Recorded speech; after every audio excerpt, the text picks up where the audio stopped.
I hope that at this time you had taken now your lunch because, of course, for sure you will be using a bunch of our brain cells for this afternoon's webinar. So my utmost respect to the Dean of the Graduate School, Dr. Marty Ibukan, and of course our course professor, Dr. Roxanne Caray, and of course to our equally brilliant and caliber speakers for this afternoon. We have Dr. Vivian Peligro and Dr. Jimmarie Binag, who will be introduced formally later.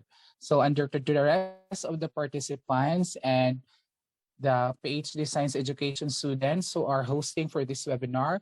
Friends, ladies and gentlemen, good afternoon and welcome to our webinar for this afternoon. So last meeting or yesterday, we had our first webinar series on the importance of herbal or medicinal plants. And of course, we were able to comprehend the DNA barcoding. So this afternoon, we'll be having another lecture, another informative and substantial topic to be given to us by our expert invited guests.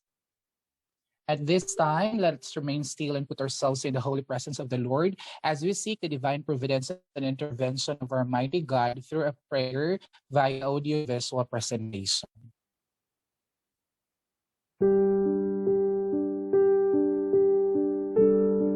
Let us put ourselves in the presence of the Lord. Our Heavenly Father, we offer you our thanksgiving. We thank you for everyone gathered here today to walk with you. May we ask you for your blessings and guidance so that the activities set for this undertaking be successful. We ask you to open our eyes to see the wonderful things from this activity. We ask that you open our ears so that we may retain the invaluable knowledge. Open our minds for us to think wisely. Put us with understanding, cooperation, and peace in fulfilling our responsibilities.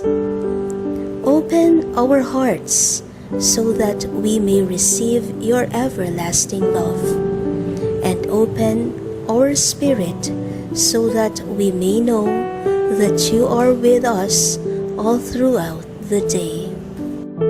We ask all this in the name of Jesus Christ. Amen. Amen. In the name of the Father, the Son, of the Holy Spirit. Amen. All right. Once again, a pleasant afternoon to all. So, as what I have been mentioning earlier, that everybody is welcome to this webinar, and I hope that you are now in your most comfortable area where the connection or internet connectivity is strong for you to be able to grasp well the things or the lessons, the concepts that will be delivered to us by our speakers later. All right, so to set the tone of today's event, may we have the virtual presence of Miss Yula Mason-Nene, a PhD Science Education student, for her welcome address. To the Dean of the Graduate School of Northeastern Mindanao State University, Dr. Marty Buchan, to our Advanced Biology Course Professor, Dr. Roxanne Caray, to our distinguished guest speakers, Dr. Vivian C. Peligro of Agusan del Sur State College of Agriculture and Technology, and Dr. Guy Marie S. Binag of Guiyang No. 1 High School, Guiyang, Huzhou, China, to all the PhD Science Education students, and to all the students from different high schools, colleges, and universities, ladies and gentlemen, good afternoon. This afternoon is another learning opportunity for all of us. We are very fortunate that through our webinar series, we are able to acquire new concepts and skills for us to be equipped as we continue with our professional journey. Today, our webinar will focus on two topics. The first topic is on macroinvertebrates, health indicator of natural waterways, and the second topic is on using assessment thoughtfully, the bridge between today's lesson and tomorrow's. I would like to take this opportunity to express my sincerest gratitude to all our speakers for being so generous with your time and in sharing your knowledge to all of us. I would also like to acknowledge our course professor for the guidance and the PhD Science Education students for the teamwork. May we all make good use of this extraordinary opportunity, give our full attention to the lectures, and at the same time enjoy the learning process. With that, I welcome you all to today's webinar and brace yourself for another learning journey. Thank you and God bless us all.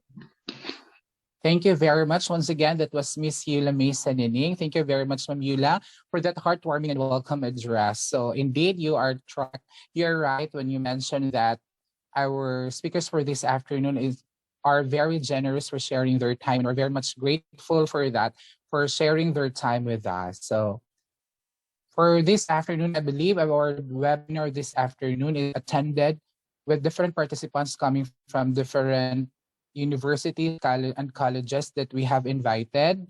So we'd like to acknowledge everybody. So for our participants this afternoon, kaway-kaway naman dyan. Kindly type hello, kindly type kung ano, kumain na po kayo, type nyo naman po yung mga ulam nyo dyan sa ating chat box.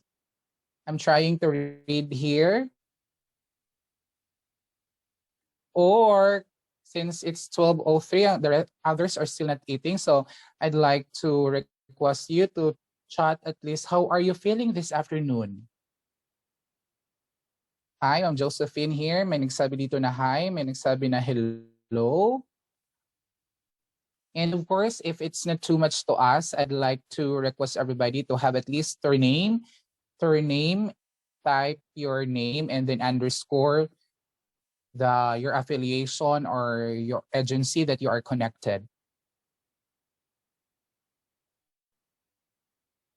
Somebody is telling that, hi sir, I'm still here cooking while listening. So that's very good. You're multitasking, ma'am. While listening, you are cooking. Very good. And of course, above all, we would like to recognize or would like to acknowledge the presence of our speakers for this afternoon. As have been mentioned by Ma'am Yula, we have two equally brilliant speakers. We have Dr.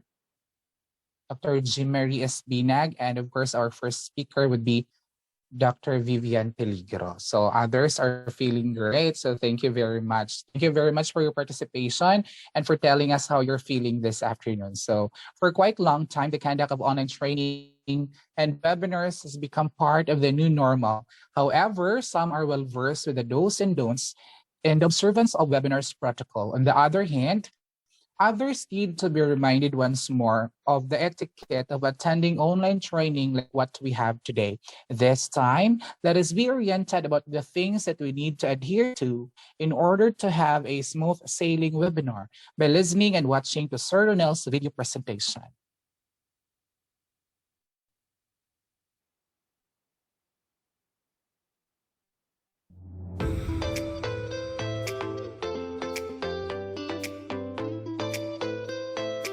Hi everyone, good afternoon.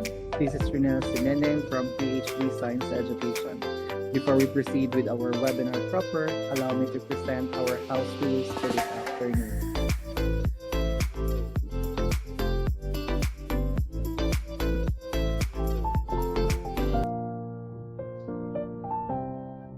This is going to be an amazing webinar for as long as everyone follows these few simple rules. Rule number 1, be on time. Please be reminded to manage your time wisely. Respect the time of others. Rule number 2, limit distractions. Find a quiet place and turn your microphone off.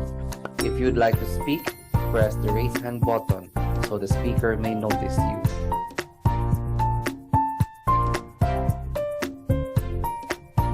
Rule number 3, chat responsibly. You may use the chat box to interact, especially for question and answer part of the webinar. Rule number 4, pay attention. Do not multitask. Listen attentively to the discussion and participate. And lastly, for the rule number 5, practice good etiquettes. Be respectful and considerate to other participants. So sit back and relax and enjoy the webinar. Thank you and God bless us all. Once again, that is Mr. Ronald Nini. Thank you very much, sir, for giving us information and background on how we're going to behave and to act during a webinar. I hope everybody has grasped well things that we need to adhere and observe, especially in raising our questions and our queries. So we'd like to inform everybody that we'll just have first a lecture, and then if you have question, kindly prepare your question. You may type it in your paper, you may type it in the chat box, but we would entertain it after our speaker is done with her talk. So you just wait for an open forum. So this time we're all here to for a purpose. And we know that we don't just waste our time attending to this webinar, but rest assured that there are really reasons why everybody is here. To give us the reason or the purpose why we are here, that is welcome Mr. Romeo A. Villarin, a student of PhD Science Education.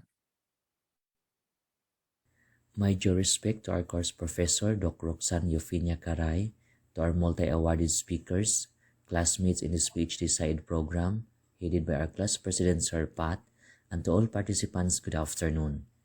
This afternoon's second content enrichment webinar series in advanced biology is another session full of information offered to all.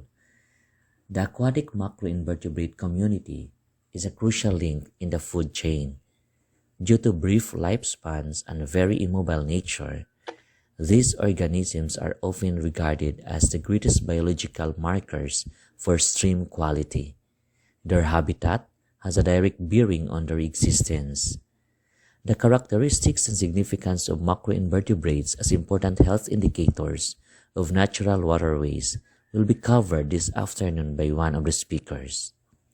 On the other hand, assessment holds enormous promise for enhancing both teaching and learning. The best teachers are steadfast in their efforts to help the students under their supervision.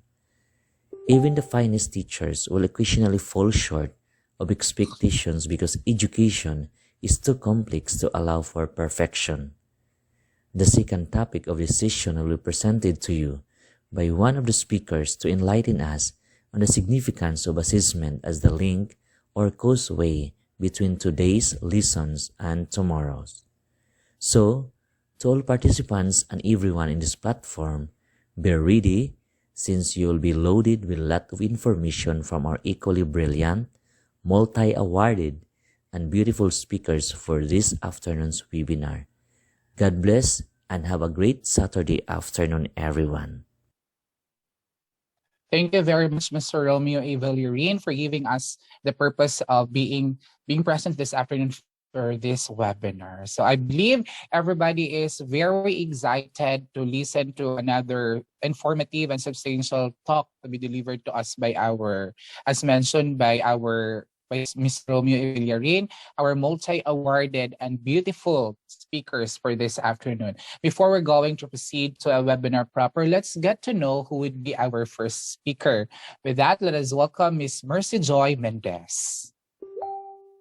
Good afternoon, participants. Our first resource speaker is an Associate Professor for and Director of International Relations and External Linkages Affairs of Agusan del Sur State College of Agriculture and Technology. She finished her doctoral degree at Caraga State University, Ampayon, Butuan City last 2019 in Doctor of Philosophy in Science Education, major in Biology. She completed her master's degree at Philippine Normal University, Mindanao campus as Master of Education with a specialization in Science Education last 2008. Her baccalaureate degree is a Bachelor of Science Education, major in General Science, graduated from Central Mindanao University last 2002. She received awards such as the Most Exceptional College Educator of Southeast Asia, Mindanao Most Remarkable Educator and International of the Year 2022, Outstanding Assistant Professor and Science Club Advisor. She is affiliated with the National Research Council of the Philippines, International Society of Environment, and Green Technology Education Advocates Incorporated, Saving the Cordilleras Ecosystem Network and Philippine Network of Educators on Environment Incorporated. She presented 11 research papers in both international and national conferences. She had 5 publications from different international journals. One of her latest international publication is the assessment of heavy metals concentrations in different parts of Diplazium esculentum in selected riverine systems of Bunawan, Agusan del Sur, Philippines. Ladies and gentlemen, our brilliant speaker who will talk about microinvertebrates health indicators of natural waterways is no other than Dr. Vivian C. Peligro. A virtual applause, everyone. Thank you. All right, so having been introduced, let us welcome Dr. Vivian C. Peligro of Agusan del Sur State College of Agriculture and Technology. Doc, the virtual floor is yours na po. Thank you. Yeah, good afternoon everyone. So I hope nakakaon ang tanan no because it is past 12 already. So dili gyud nato kalimtan atong kaon. Health is wealth and jud ato ang motto. Thank you so much ma'am for that grabe po ay na introduction, and thank you so much also for Ma'am Marilyn Villarin for the contact, no? Salamat sa invitation. And most of the people here are my friends from DepEd. Kaway-kaway taga DepEd. Yeah, so I'm from DepEd 10 years ago. Yeah, so salamat kaayo sa invitation, and it's my pleasure to be with this group and to share also my my knowledge regarding the topic that I'll be sharing to you this afternoon. So salamat, and I hope that napod mo ma-learn, no? Maski gamay lang. Yeah, so I'll be sharing my presentation.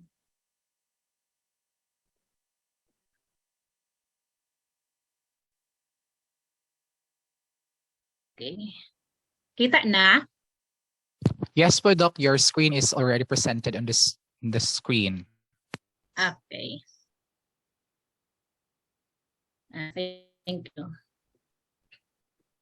So this afternoon, when Ma'am Marilyn texted me regarding your activity this afternoon, so I'm in the state of unsabay akong i-discuss with you.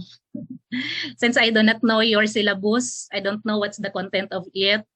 But then when she said that it is all about advanced biology, so I decided to present this topic to you. Since this is one of the topics in advanced biology where we can get some informations and we can have also our research on this. Mas dali siya, i-conduct siya nga research, especially sa ato na mga working. So we can have this in a very short length of time. The research will be finished on that particular time. So mubo lang siya kaayo, and then this is not time consuming nga need ta nga mugawas from our station. So this is titled the Macroinvertebrate Health Indicator of a Natural Waterways. And we know that macroinvertebrates in our undergrad, masters, no? Until this time, we are still talking about this. But then I choose this as what I've said. This is a very simple research that we can conduct. So these are the objectives of this presentation: define water quality, discuss benthic macroinvertebrates, explain the importance of macroinvertebrates, enumerate the methods to determine the water quality, and also give example on how to determine the water quality. So I will be sharing to you unsaon siya, no, so that you can also copy this one so that you can conduct this in your respective locations. So first of all, yes, we'll be defining what is water quality, why it is very important for us to know the quality of the water that we are in our surroundings. So that is our main purpose. Nga naman ato siyang hibalaan, why we should know the quality of the water, because 75% of the world is water, di ba? And we cannot live without water. water is very essential. During our last event in Mati, last week we had our MAST, that is the competition of the literary, sociocultural competition of all the souks in Mindanao. One of our problems there is the water. So that's how very important the water is. Lisod mi og kanang kaligo, lisod gamit for the CR. Imnunon, it's okay because we can buy, but then that basic need na to nga for the CR, for our everyday nga gamit of the water. So that's one of the problems that we've met there. So that's why we have to determine what is the quality of the water that surrounds us. No, so in order for us to measure, we have two things on which we are going to determine how to identify the water quality of the water, of course, that surrounds us. So number one is we are considering the physical of it, the chemical or the biological of the water. For the benthic macroinvertebrates, these are the organisms that living in the water. Benthic at the bottom of the body of the water, so they are living at the bottom, no, nagid sila sa ilalom. And why we are using this one, benthic macroinvertebrates? Because most of their lifetime they stayed in the water. So that's why it is a very important indicator ang ato ang macroinvertebrates, especially the benthic. So benthic living at the bottom of the body of the water. Macro, kabalo na tano, large enough to be seen by our naked eye. And macroinvertebrates are the organisms that are living in the water that can be seen by our naked eye without the aid of the microscope. Kanang kita diretso using our naked eye. So on the right side are the examples of the macroinvertebrates. The importance of macroinvertebrates is what I've said earlier, that water quality of the water will be using macroinvertebrates to determine it, because their life cycle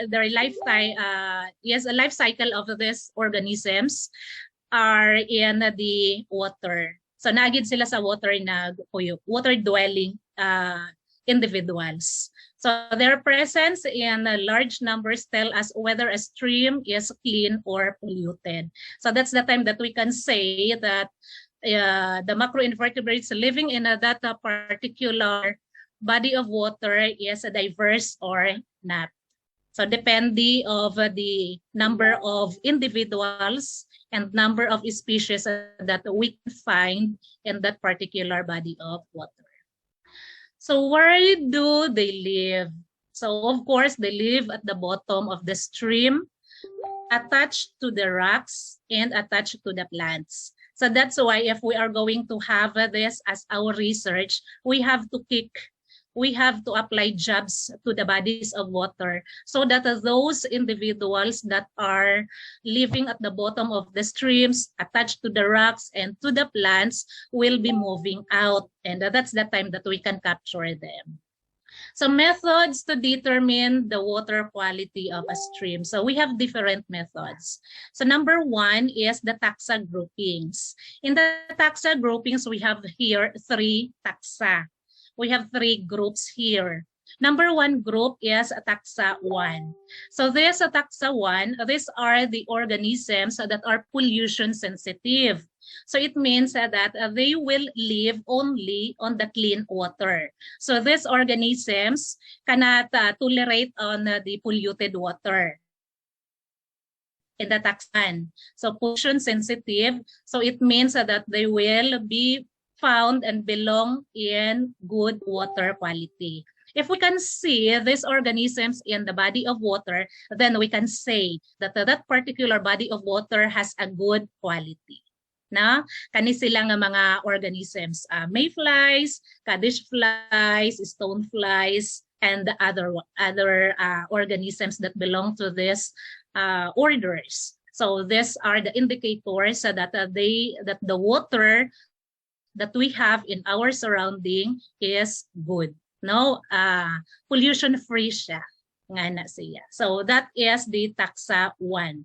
For the taxa 2, these are the organisms that can exist in a wide range of water quality condition. We can say that these organisms are somewhat pollution tolerant.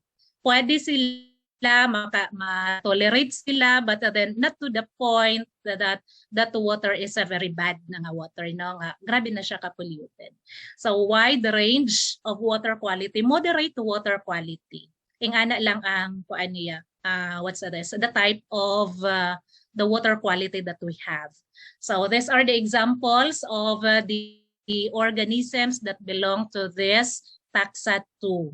So naka-indicate Hemiptera, Diptera, Odonata, Decapoda, Veneroida. So those are the organisms. If we can see these organisms in the body of water sa ato ang palibot, then we can say that that particular body of water is somewhat moderate water quality. So ingana. Then the third one is taxa 3. So these are the organisms that are pollution tolerant. Even how polluted the water is, but still these organisms can penetrate. These organisms can live. These organisms can go still, can perform their duties paghihapon on that particular body of water because they are tolerant to that pollution, to that kind of water quality. Okay lang sa ila ha. Low dissolved oxygen, higher or lower pH, they can still exist. Walay problema ani nila. And that body of water, if we can see these organisms, we can say that that body of water is polluted already. Na, ingana ang ato ang interpretation for that if we can see these organisms because they can still exist on that kind of body of water. Pwede ra na sa ilaha mga leeches, mga worms, midges, pwede gihapon sa ilaha. But then it doesn't mean that they cannot live to the taxa 1 and taxa 2 nga type of water quality. Pwede sila. What I am trying to say here is even if the water quality of our bodies of water that surrounds us is polluted, these organisms can still live, can still survive. Mo-survive gihapon sila. So how much more dito sa limpyo, di ba? So ingana siya. So those are the three taxa groupings of our macroinvertebrates. The taxa 1, pollution sensitive, taxa 2, somewhat moderate, and then taxa 3, pollution tolerant organisms. So if we are having our research on these macroinvertebrates, then makuha nato ni na mga organisms and we can classify this one according to their taxa groupings, then we can interpret already the body of water that surrounds us, whether it has a good quality, poor quality, or polluted na bagyod siya. So ingana lang ato ang pag-determine using this macroinvertebrates. Second one is the water quality index, or what we call the WQI. What's this WQI?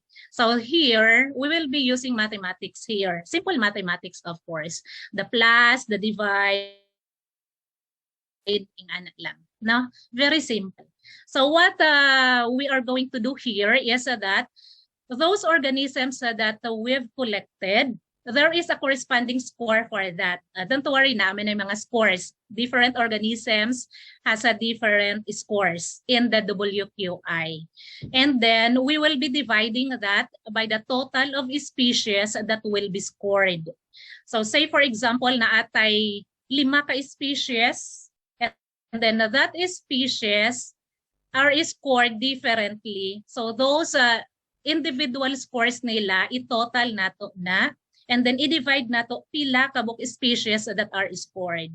So the result for that is what we call the WQI. And we have here the indicator of the scores, how we are going to interpret those scores after we are going to perform several mathematical operations in WQI. If the score ranges 7.6 to 10, So it means that the body of water is very clean. If it is a 5.1 to 7.5, rather clean to clean water. If the scores ranges 2.6 to 5.0, rather dirty to water average. And then if it ranges from 1.0 to 2.5, the water there is dirty. And if it's 0, a very dirty water. And it means that there's no life at all on that because no species can survive on that kind of water because 0 na iyang score. Don't worry, I'll be teaching you later how we are going to compute this. The third one is the average score per taxon, or this is what we call ASPT. So still the same, each species has its corresponding score. Then still, we will be adding those individual scores divided by the species that are present in our location. So nga na siya, present siya. So pag ang score is a 5 and above, the water quality there is excellent. Then 4 to 4.5, good water quality.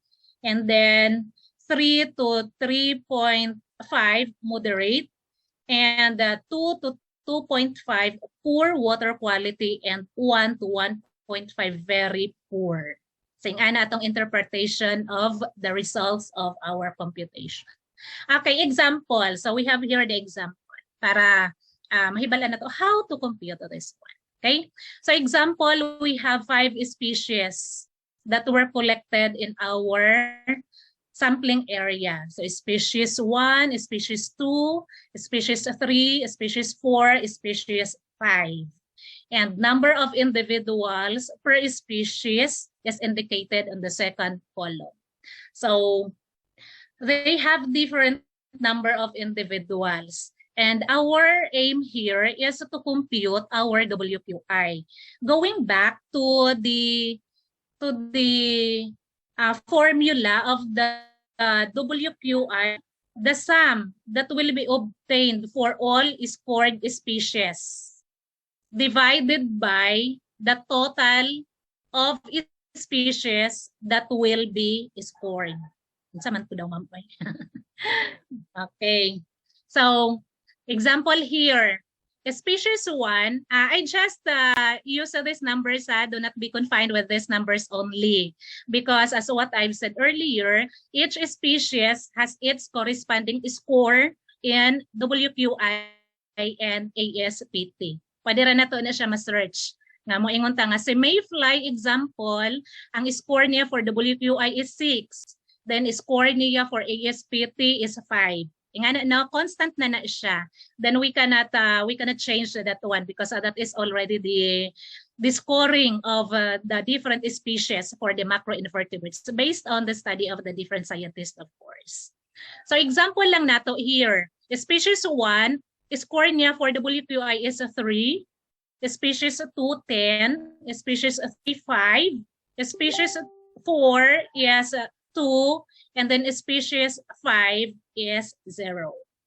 So, unsa to atong formula? Yes, so that, memorize na to. The sum that will be obtained for all scored species. So, ato siyang i-total. Atong i-add ang all the species that have scores. So, unsa man to sila? So, how many species that has a corresponding score for WQI? In our example, there are only 4, right? The species 1 to 4 has a corresponding score, but then species 5, though it is present in our location, but it has no score. So 0 siya. So all we have to do is to add this 3, 10, 5, and 2.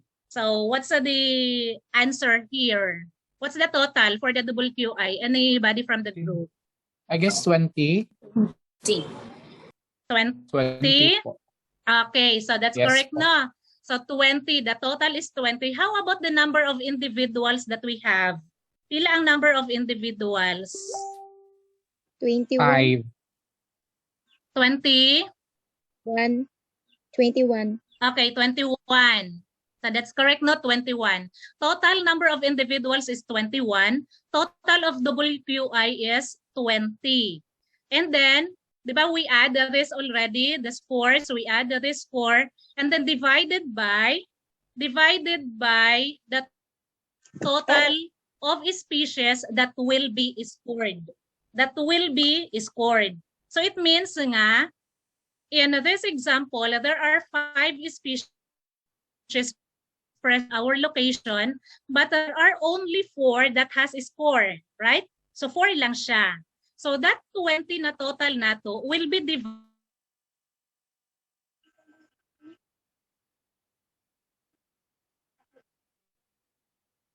from the formula that we have.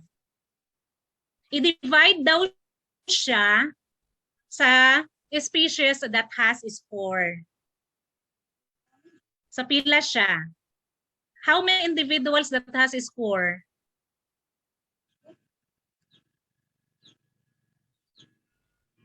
$21, 5, or 4? Nawala ang signal. Nawala ko. Nawala ka, ma'am. Ako ang nawala. Ako nawala, ma'am. You're back na po. You're back na po, Doc. Sige. Going back to the formula. Sum be obtained for all the scored species divided by the... So pila unsa to ang divisor here? Is it the total number of individuals 21, number of species na 5, or number of scored species na 4? 5. I guess, Doc, our divisor, Doc, is the scored species po, Doc. Which is 4. Pila? So, it's 4 po, Doc. Okay, it's 4. So how about in the ASPT?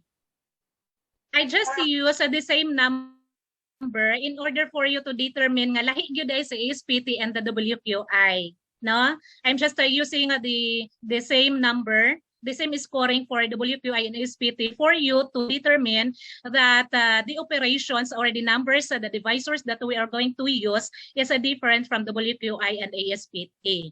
So total here for the ASPT pila? 20. 20. So they have the same total, 20, right? We have number of individuals, 21. WQI total is 20. ASPT is 20. You said earlier that our divisor here in WQI is 4 because based on our formula, it's only the individuals, it's only the species rather that has a score. In our example, upat lang kabuok ang na-score, right? So our divisor here for WQI is 4. How about in ASPT? Unsa giingon sa ASPT? What is the divisor for ASPT? Divides by the number of species that are present. How many species are present in our location? Species ang atong na-collect. Okay, 5. So therefore, our divisor for ASPT is pila? 4. ASPT ta. Oh yes, 5. Okay, 5. So nga ni siya, no, dili ta maglibog.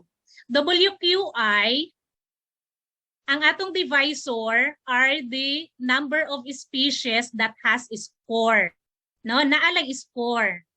Though 5 species ang present in our location, but then it's only 4 species that has a score. Therefore, our divisor here is only 4.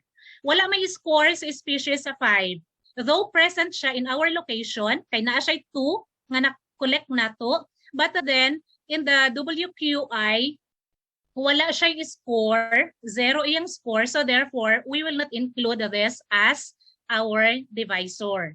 So the 4 species lang nga naay score, mao lang na siya ang atong divisor. Unlike in ASPT, regardless of having a score or not, as long as that it is present in our location, we will include that as 1 species. Na? So that's why our divisor for ASPT is 5. Example, tulo ka bura ang nai-score diri sa ASPT. Katulang atong i-total ang tulo, but then divisor is still 5. Na sabtan ra? Or nalibog? Yes po, Doc. Yes po. Okay lang po, Doc. Okay. So, WQI, ang walay score, dili apilon. Ana lang no. Sa ASPT, regardless of na siya score or wala, appeal silang tanan. Na? Ana. And then, after that one, divide na to. No, 20 divide 4 and 20 divide 5. So, 20 divide 4 is pila? Very simple ratan no. 5. 20 divide 4. What's the answer? 5 po. Wow, very good. How about 20 divide 5? 4 po, Doc. Yes! Oh, perfect. Okay, nakaayo inyong research for that. So that's correct. WQI now is 5 and then ASPT is addition of these numbers. The 5 and 4. Unsa may giingon? Balik ta. Balik ta sa ato ang WQI. Asa man siya nabilong? Diri siya sa 2.6 to 5.0. This is 5.0.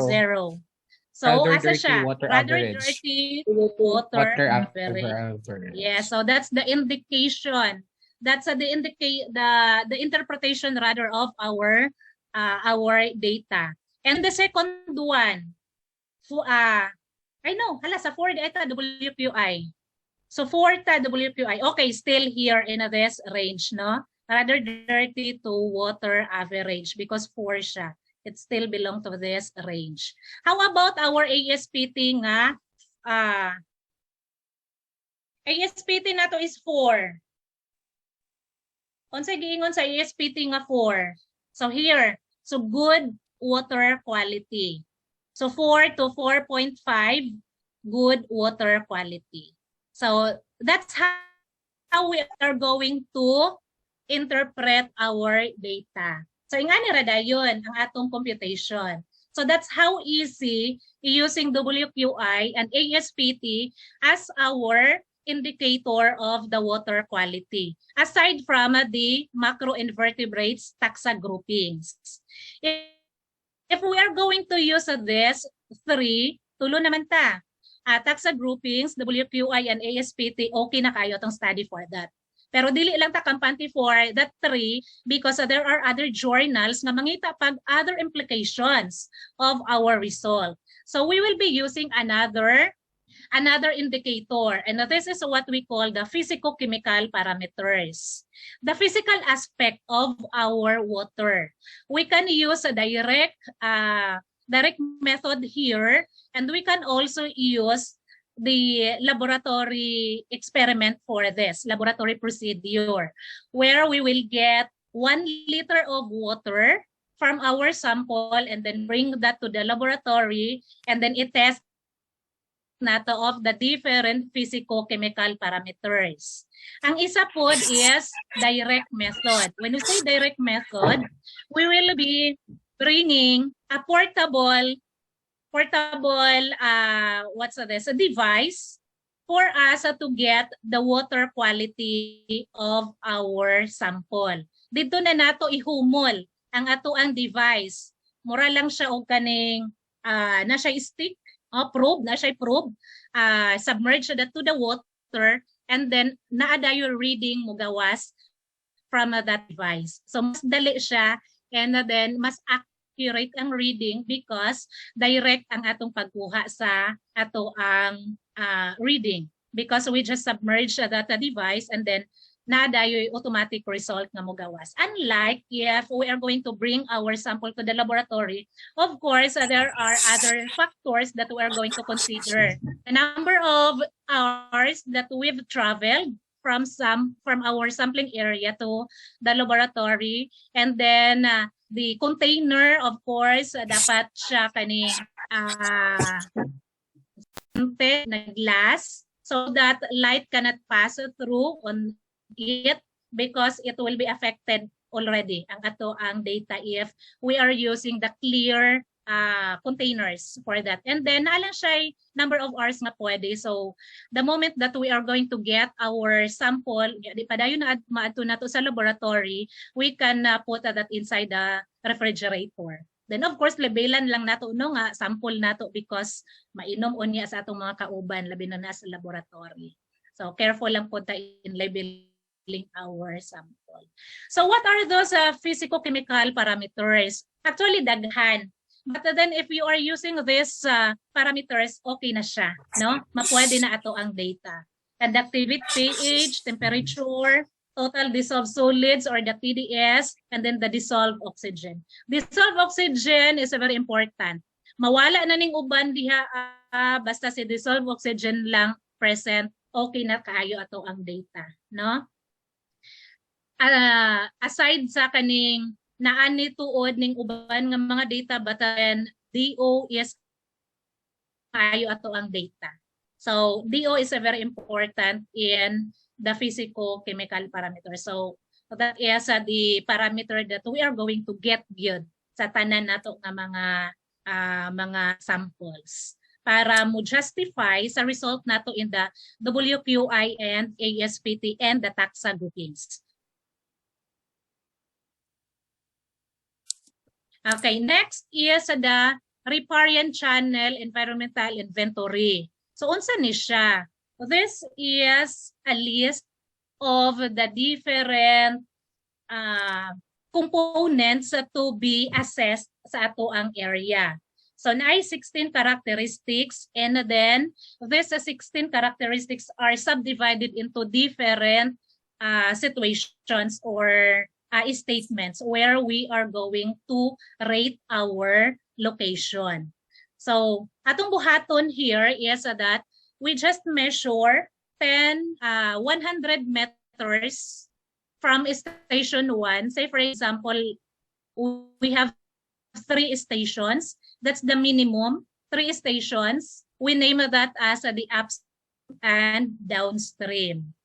For the upstream, we just measure 100 meters and then divide that into 3 in order for us to have 3 triplicates, no? So naana tay triplicates dayon.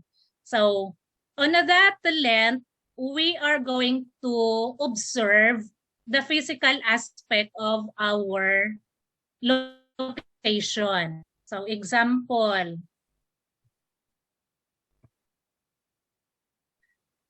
okay, later na this. So example, this is the 16 characteristics that we are going to assess in our sampling area.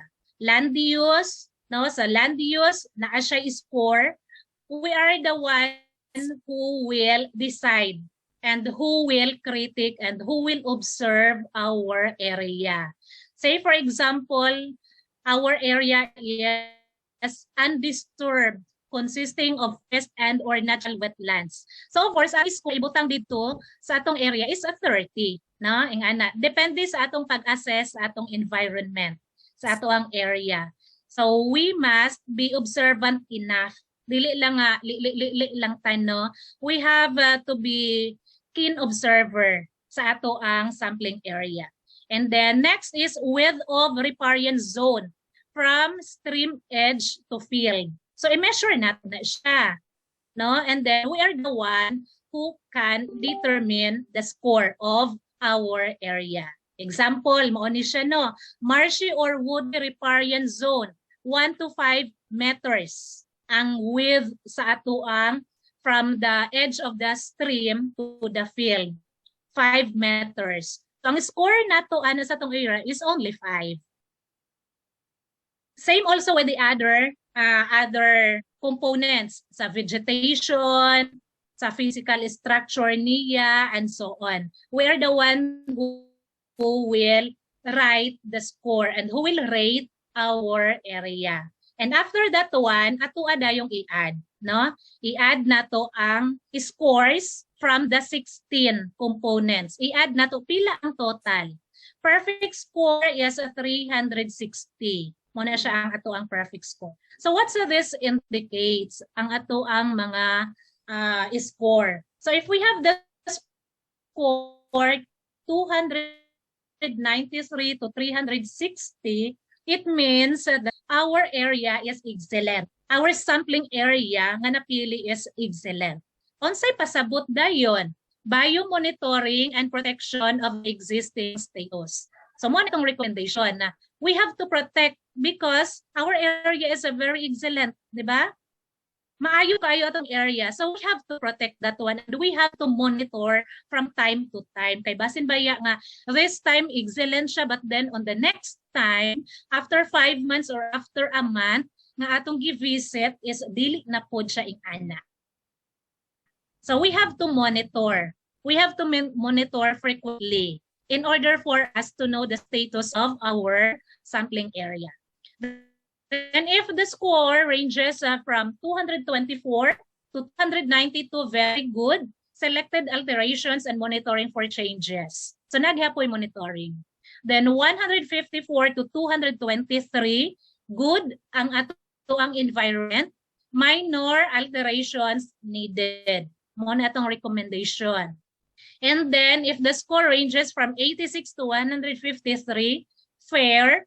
Recommendation there is major alterations needed. So these are the recommendations that we are going to write in our paper. Kani ang mga recommendations so that the other agencies in our locality will know the status of our sampling area and they will also know how to address such a problem in our area. If the score ranges from 16 to 85, poor siya.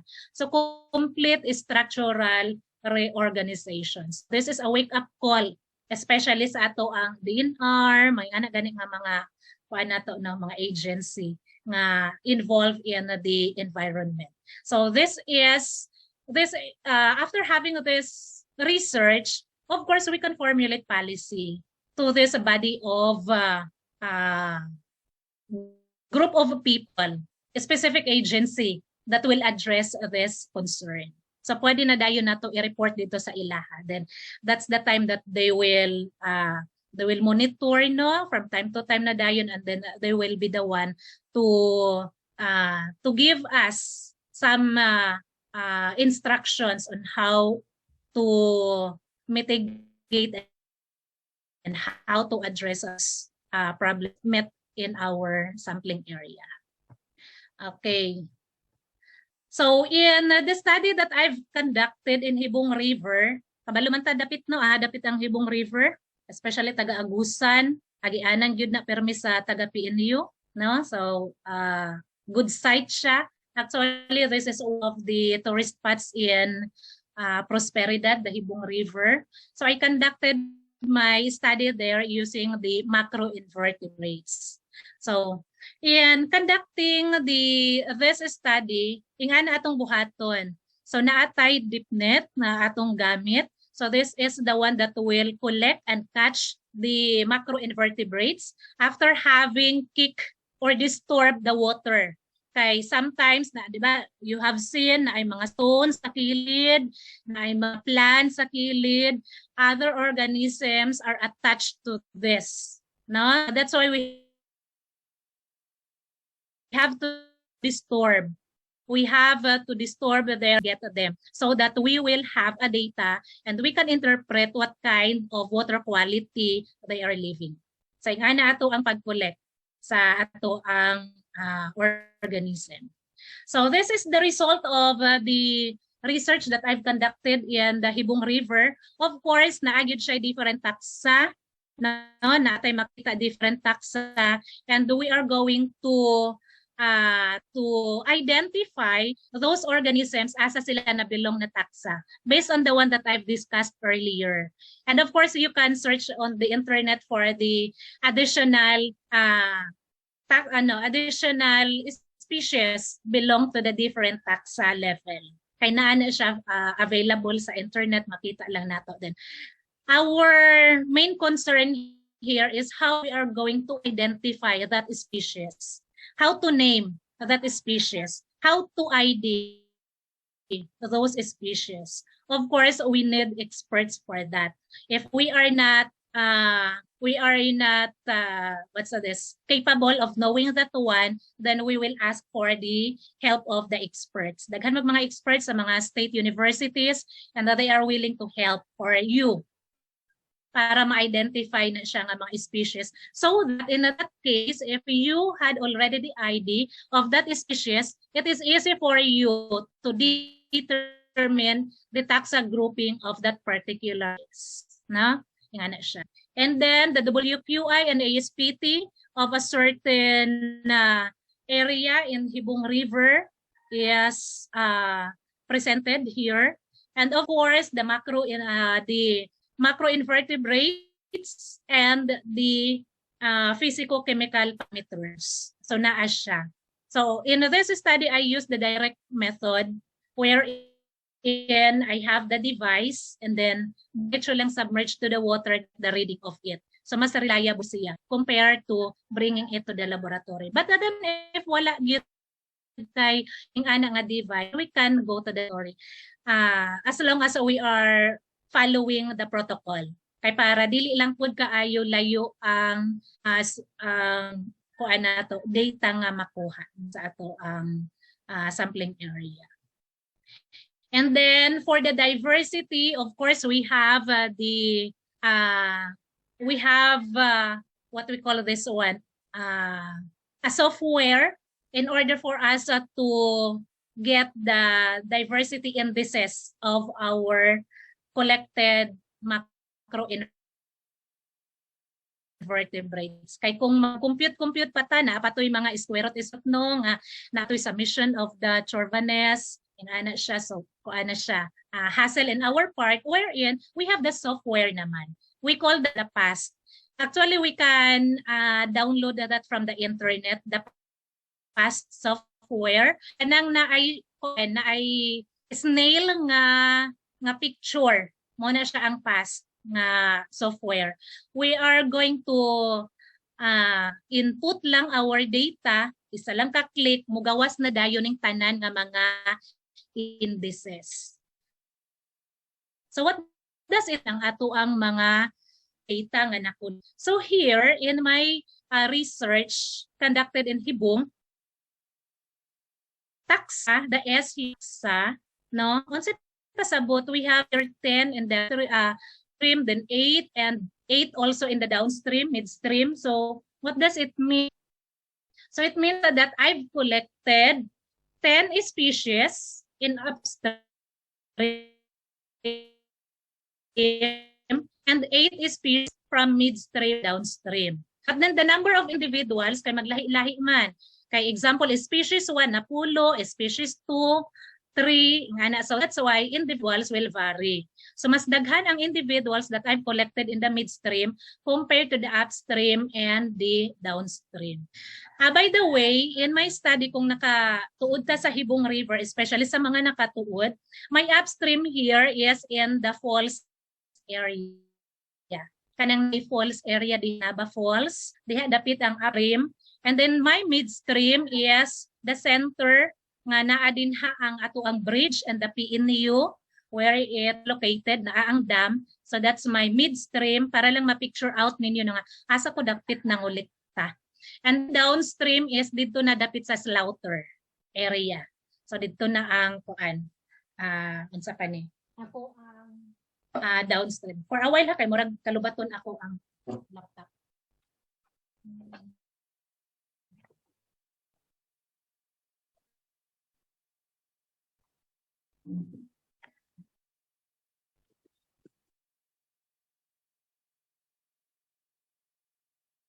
Okay, next is the RCE, the Riparian Environmental Inventory. So, ano yung mga scores that I get from my area? 20 lang for the upstream, and then midstream is 1, downstream is 20.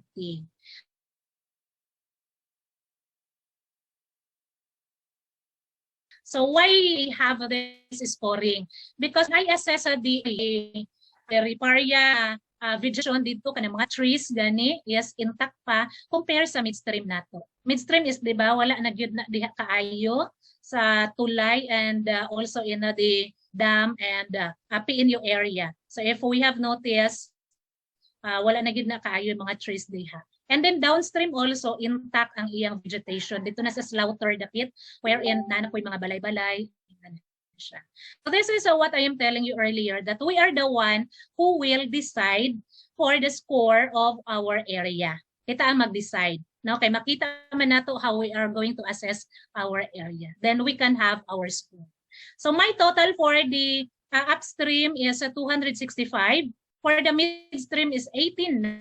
Gamay gyud si midstream because of the pollution also from the national highway, from the sa una man gud when I conducted my study diha sa Hibong, there are lots of residents pa diha sa dam dapit. If you have noticed, unlike this time, medyo hawa-hawa naman sila, di ba? Kay kuan na po nang di pa recover ang mga area. So gamay gyud siya score and then downstream is 114. So based on this data, we can also tell what kind of environment we are having. In the upstream, unsa man ato ang masulti diri, okay pa siya. Midstream and downstream. So mas dili maayo ang vegetation in the midstream. And we can see that one, how it looks like diha nga area sa midstream. And this data will also relate with our data from the taxa groupings, from the WQI, from the ASPT, from the physico-chemical parameters. So dapat mag-match po na. Dili pwedeng nindot ang water quality, good ang water quality using our taxa. But then when we compute our data, dili siya.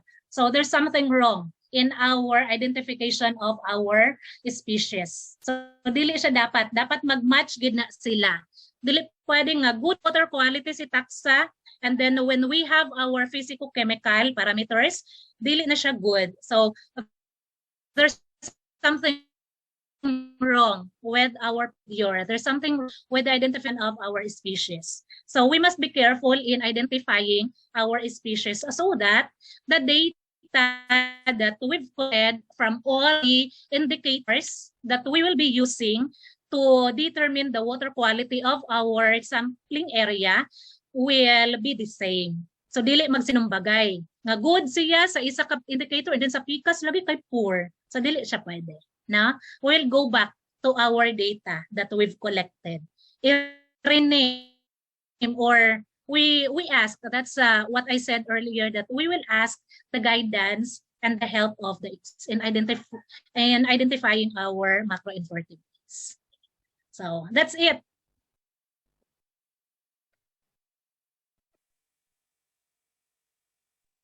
All right, so thank you very much, Doc Vivian, for a very comprehensive discussion of your topic. Personally, I'm so happy. I'm so happy that our speaker this afternoon is coming from ASCAT, and I myself graduated from that college. So thank you very much, Doc. You really gave us a very substantial information about your topic, and somehow you give us an encouragement to do further research that is somehow similar with you. So if I am not mistaken, Doc, I have heard earlier that you can grasp this, or you can have our research that is inspired coming from your study, right?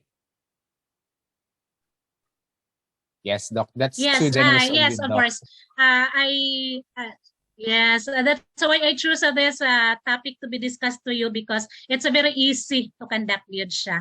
So in short, ingani lang yun, mangulikta lang yun ta o katong mga macro-inverts, i-identify nato siya asa nabilong na taxa, i-compute ko man na.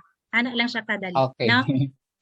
Thank you very much, Doc. So since Doc is done already, let us have now the open forum. So this is now the perfect time for you to raise your question. You may click the raise button so that you will be recognized. And if you may opt not to speak, you can also ask your question through typing in the chat box. So I guess nobody asked yet. Can I ask first a question? So I'd like to ask po, Doc. Hello, Doc. Good afternoon po. Yes, good afternoon. I just like to ask po, Doc, what is the Good extent of... afternoon. Yes po. Dungog ko? Opo, Doc, are now here po. Doc, hello po. Yes. Yes. Ay, medyo choppy po yung So what's signal mo, the Doc, but question? now it's better po. My question po, Doc, Yeah. is what is the extent of the water quality? I mean, when we say the water quality is good according to the different indicators, would that qualify that water to be drinking safe for drinking po? Yes. So that's a very good question, no? It doesn't mean that it's good for drinking because we didn't test it because it has a different testing. What we are trying to say here is good water quality for the macroinvertebrates to thrive on that area. Ano siya? Yes, that we can say nga, hala, limpyo ilang tubig, minto ilang tubig because of species are living on that particular area. But it doesn't mean na potable siya. Because we Yes, have Doc, different testing for that. Kung potable ba siya or daily. Yes. Okay po, Doc. So, my concern po kasi, Doc, are for those people, especially that Ours. this research study would be very important in raising awareness, especially to those people na, like, when they see or they saw the water very clear, they really they have it in their mind is that it's safe for drinking. So, yes, you are correct po, Doc, that there's another testing for that. Thank you po, Doc. So we have another We have question to here, test Doc. it for another laboratory. Yes. So coming from Josephine, I just like to read po, Doc. What's requirements to be a taxonomist or the one who identified or recognized to identify the species po, Doc?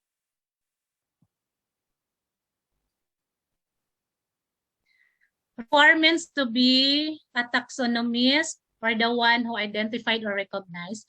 We have different scientists, especially those the one that the studies are on that particular area, so we can ask for a help for them.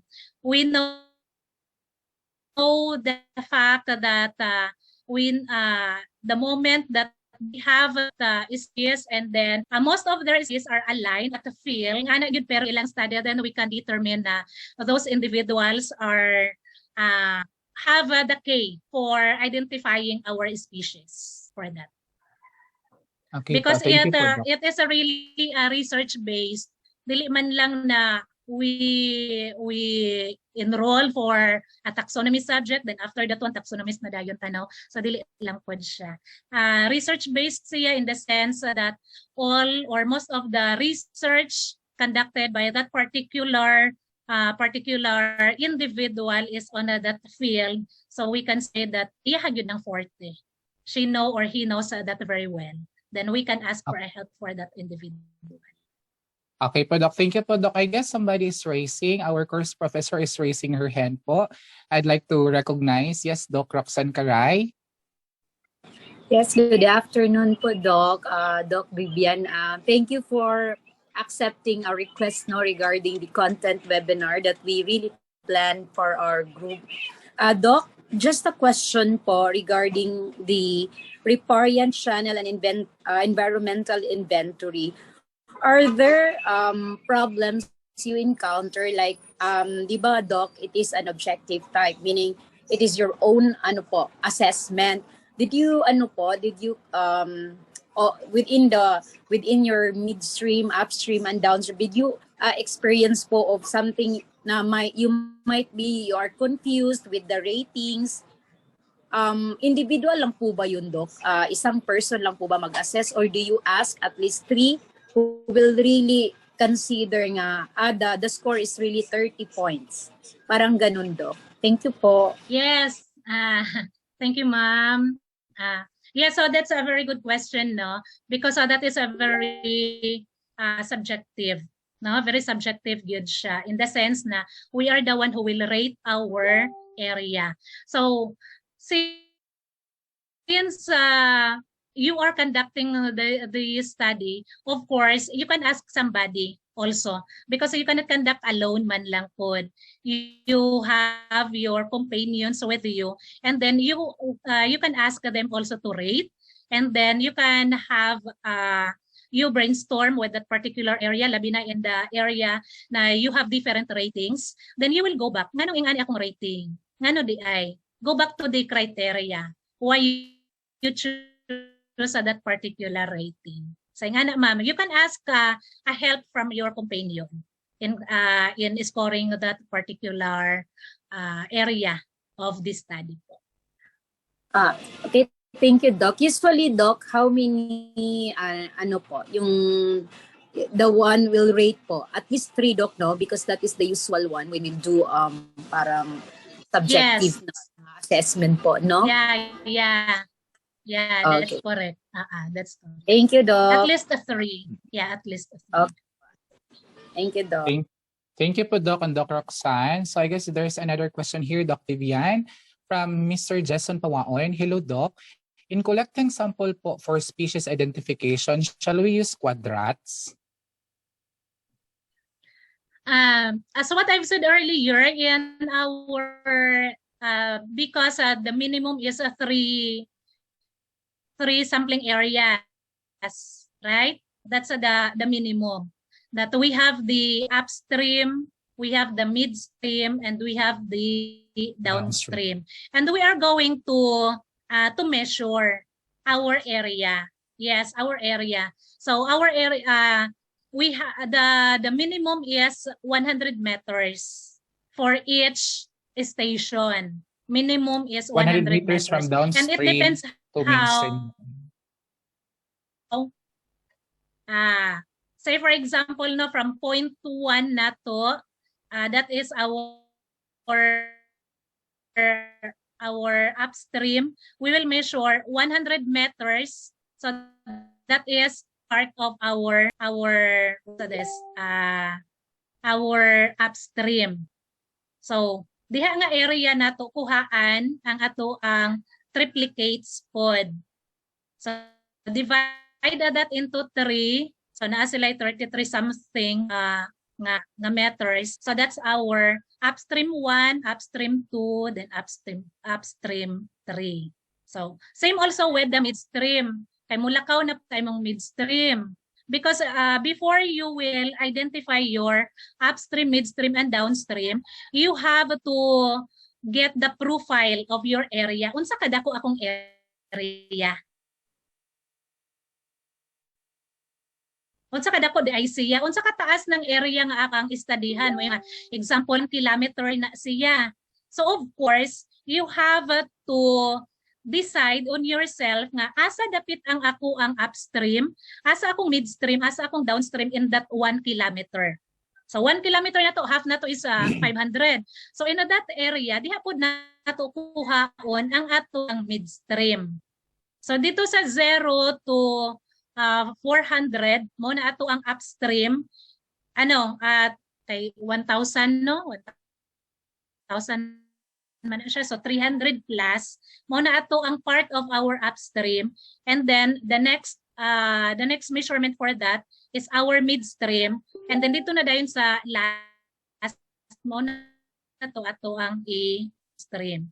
As what I've said, we should know how the distance, the length of our stream. Kana ang ato ang una gyud nakuha nga profile.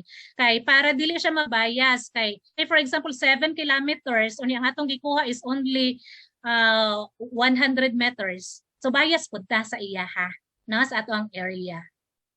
So filing sa gyud ta unsa kataas atong stream. Then decide asa imuhang upstream, imong mid, then asa ang imuhang down. Radius, dili siya radius because kuan man siya stream, di ba? Sapa-sapa man siya. Sapa-sapa man siya, sapa siya or river na unsaon man nato. Kintahay ang primero nga point na ay unsaon na pag describe sa inyo ha. Pinakataas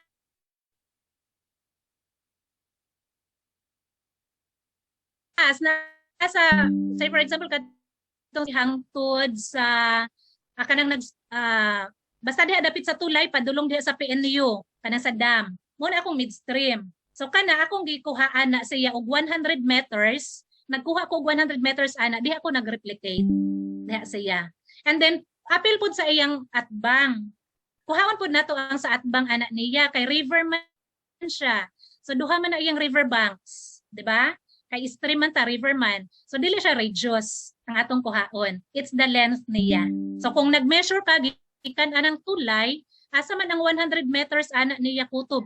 Murag diha ra kutob sa kaning hanging bridge pod. Example no. Example diha ra pod sa hanging bridge ang 100 meters ana niya.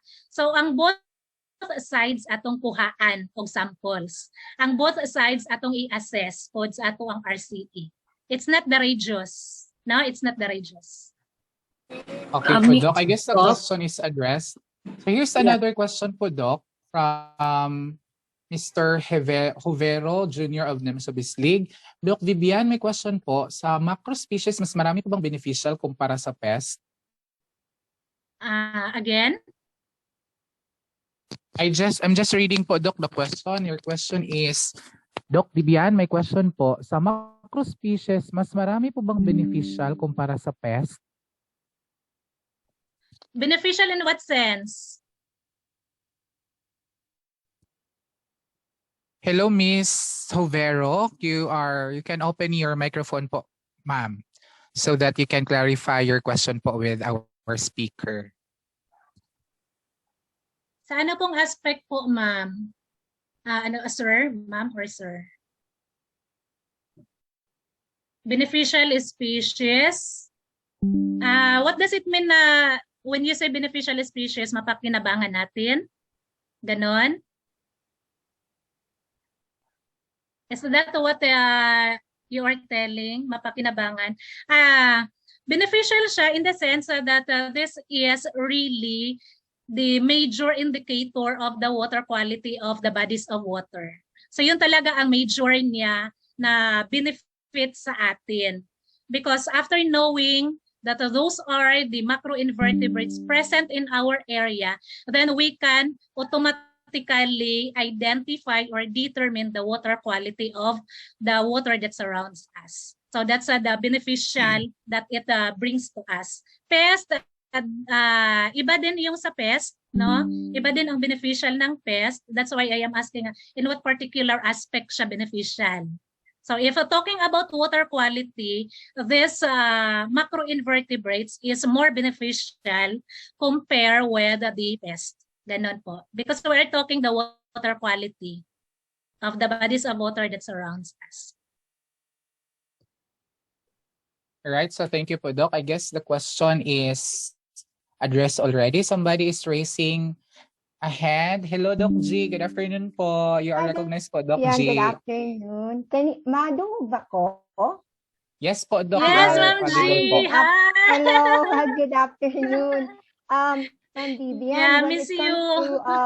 Miss you too. When it comes to the identifications of or determining the locations like the upstream, midstream, and downstream, meron na ba siya standard requirement like the distance between? I think mayroon nagtanong kanina about that from the upper upstream, ang distance ng locations sa midstream at saka sa downstream. So maybe for the sake of everyone, ano ang standard measurement?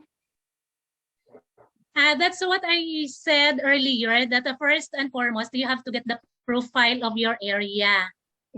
Because you will be the one to decide where is the upstream, where is the downstream, and where is the midstream of that.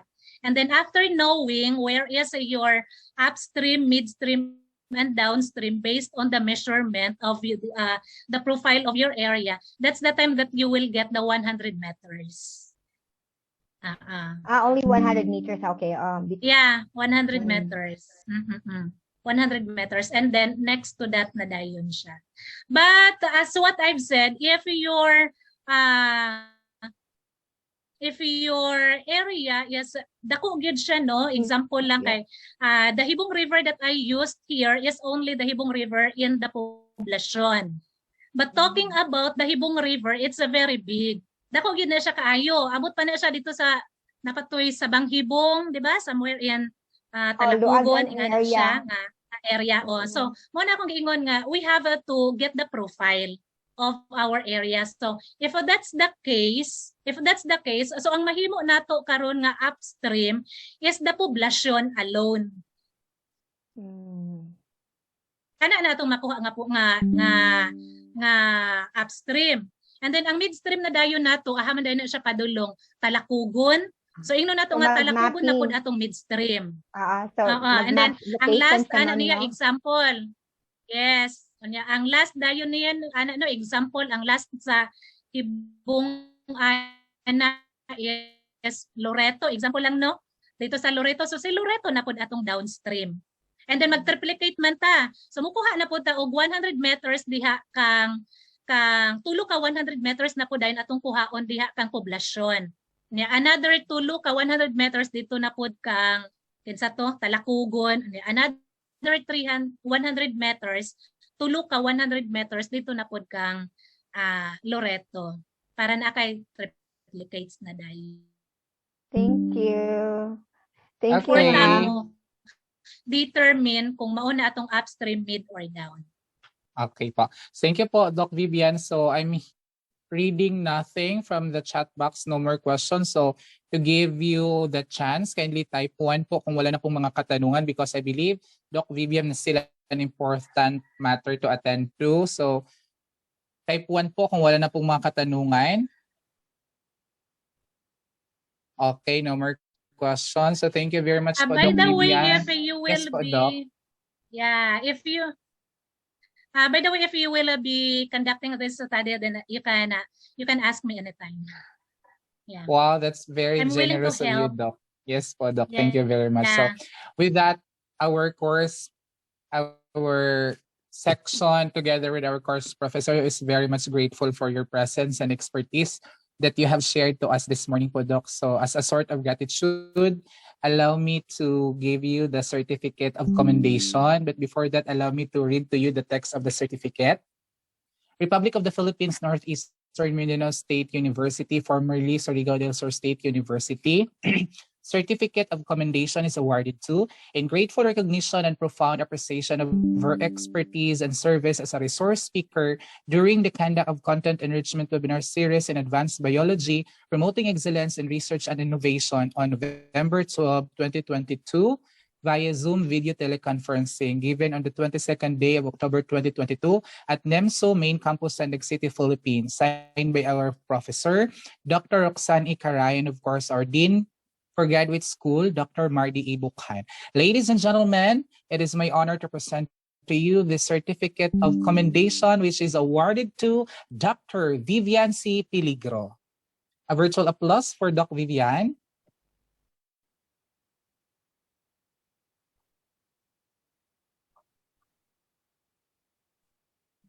All right, so congratulations. Thank you very much, Doc, for thank you so much also. It's my honor to be with your class. Yeah, thank you. That's great. You can, if you need something, you can just use our bridge, Ma'am Marilyn Villarin and Sir Romeo Villarin. So they are my good friends. Po, Doc. Yeah. Yes, po, Doc. So you can, Doc, before you leave, Doc, can you request a photo of Doc before you leave the platform? Pardon? Can we request for a photo opportunity with you before you leave the platform? Yeah. Yes, po, Doc. Everybody is enjoying to open their camera so that we can have a photo op with Doc Vivian. Okay, on my count. Hello, classmates. Please follow on my count on 1, 2, 3. Smile. Okay, let's have another slide. 1, 2, 3. Smile. So another set in 1, 2, 3. Smile. I guess that's done. Thank you very much, Doki. In behalf of the whole class of PhD Science Education students, I would like to extend my sincerest gratitude to you, Doc, for being with us this morning and sharing your expertise. Truly, what you've done earlier is really a big help to us, especially that some of us will be going to our dissertation for the next semester. So that's you have shared also enough methodologies on how we're going to conduct our research in our future endeavor. So thank you very much po, Doc. Yeah, thank you also. And I ask permission to leave na no kay murag sige nagpanawag diri sa gawas. Yeah, Yes po, because I Doc. still have another important matter to attend. Thank you so much. Thank you po, Doc. All right, so we're done with our first speaker and our first topic with Dr. Vivian Peligro. So this time we will be proceeding to our next topic with our very brilliant speaker and gorgeous all the way from other countries. So to get to know who would that be, let us have Ma'am Mercy Joy Mendez for the introduction of the next speaker.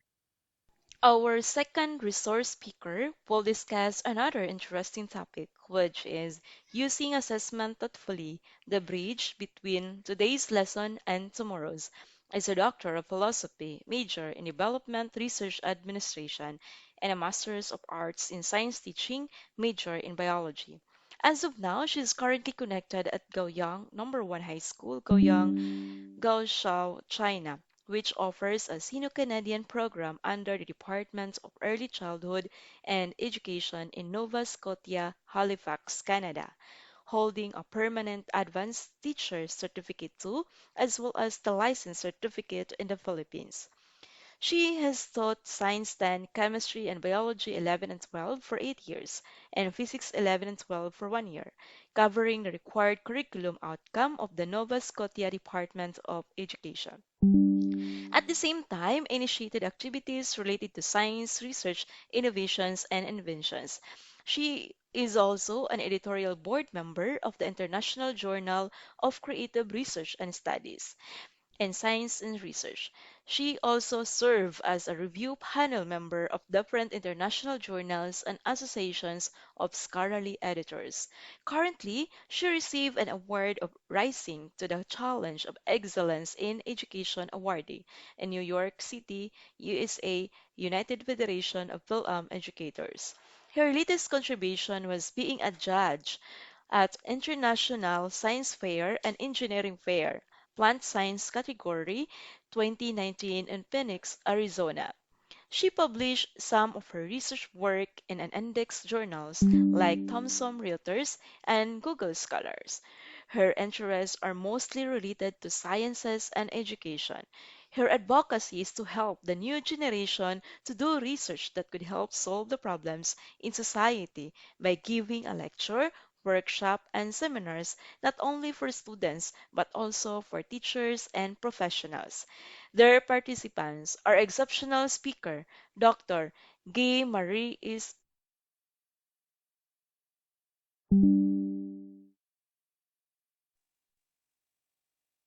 All right, so thank you very much, Ma'am Mercy, for that wonderful introduction. So once again, with our sounding applause, let us welcome our next speaker, Dr. G. Marie S.B. Doc G, the virtual floor is yours na po. Thank you so much, everyone. Thank you to the to ma'am who introduced and mayong hapon sa tanan. Salamat for inviting me here. And so basically, if you have if you have noticed, the topic is like divided into two parts. One is about research, and the other one is my part, which is all about education. And I do hope that you can learn something about this, this topic because uh, I would like to also take this opportunity to thank you, Dr. Roxanne and Sir Villarin, Romeo Villarin, for inviting me here.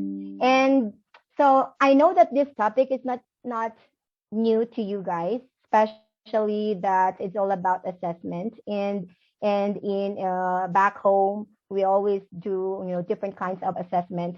But I think as a teacher, I know that you are all teachers in senior high school and even high school for high school students.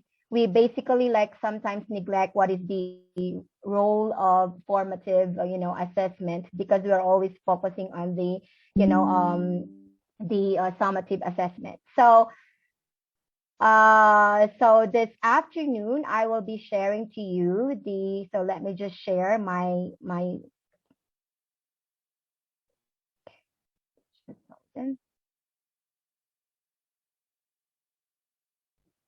all right.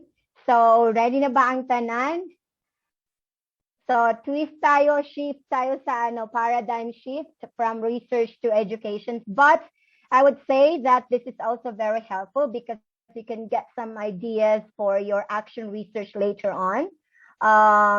Especially that, most likely if you want to be promoted, so you have to write your action research and, dealing with some problems that you have encountered and you are going to find ways and how to solve this problem. Okay, so let's get started and I hope that maano na ko ang oras. So ako lang paningkamutan na ma-discuss this one in a comprehensive one. So I will be talking about assessments, just like as what I've learned. You've learned this in your, in your class, in masters and so on. So I will be focusing on something new. And I will be also talking or sharing about formative assessment. And there's 10 principles of assessment. And of course, I will be sharing what I have experienced in having face-to-face and online class with regards to formative assessment. So, what is assessment? If you have noticed, my definition is very old. It was taken from Wiggins 1998. Assessment involves feedback, and its primary purpose is to promote learning for students. And I just wanna look at also what is evaluations in order for us to determine that this too is interdependent. And we always look at the word assessment and evaluations and how are we gonna apply this in teaching the students, and also not just only teaching the students, but it also factors how the student is going to learn about the course that you are going to impart to them or you're going to teach them. So evaluation is the process of judging work against a standard. As we all know that we had this summative test or exam because this is the right time that we are going to assess or judge the performance of the students. But we are not considering how as a teachers, how are we going to prepare the students for the exams? Are we giving a lot of formative assessments? Are we giving feedback to the students in order for them to improve and make it better for the next, assessment or evaluation, giving tests? Are we having differentiated instructions, differentiated activities that we've, impart or, give to the students? And yeah, that's a good question because as we all know that the results of the summative test will reflect, most likely reflect to the teachers what have we done in the classroom. So teachers, we always do assess, but how often you give feedback. If I'm gonna compare, if I'm gonna take back to what I have experienced in depth ed, we always forget to give feedback to our students. So when I came here and I teach the Canadian curriculum, so there was a shift on how were we gonna assess and evaluate students. And of course, evaluation, this is the time that we are gonna judge the students if we are gonna let the students pass or fail the students. So I know that these questions are very common. So let me just give one question before I'm gonna proceed. I think um I just hold on. Who are here? So maybe any volunteer to answer the question, just a short one. What should be assessed? I know you are all teachers. Can I call on? Can I, Jackie? I think you are there. Hello? Hello? Oh, hello? Yes po, Doc. You are loud and Yes clear po, Doc, po. you're loud and clear po. Okay, sorry pa. Yes, anyone, you can also type whatever, you have in mind. So you can like have this, this questions.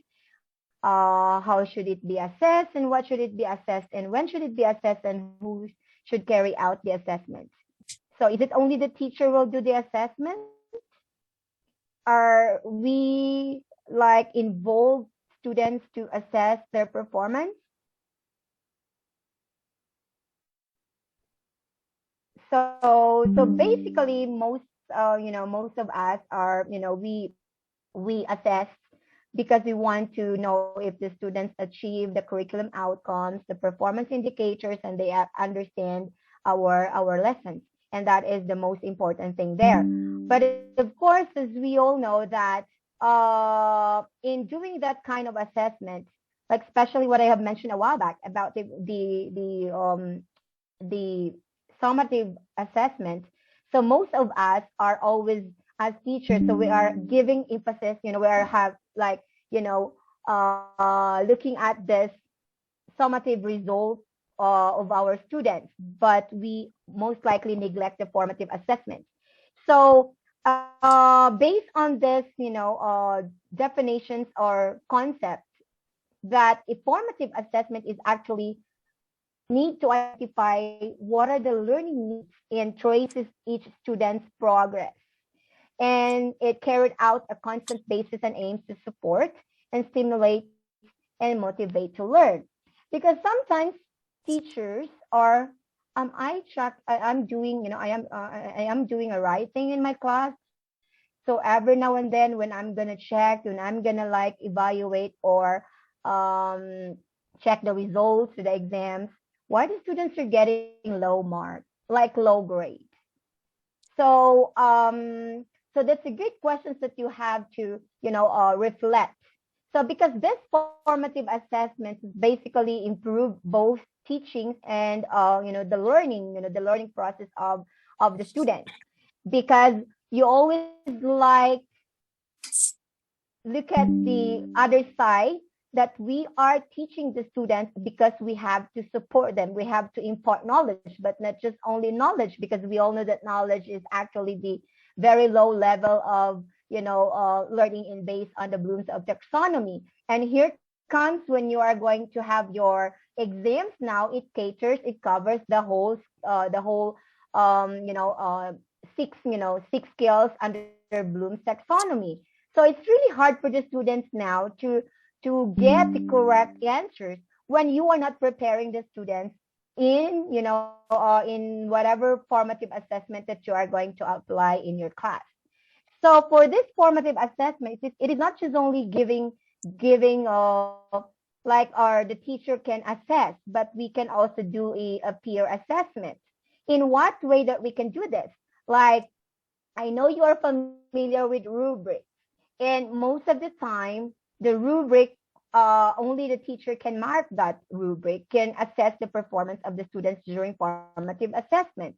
But you can also let your students to participate the mark or the marking of the whatever in the rubric, so you can have their self assessment, by assessing themselves.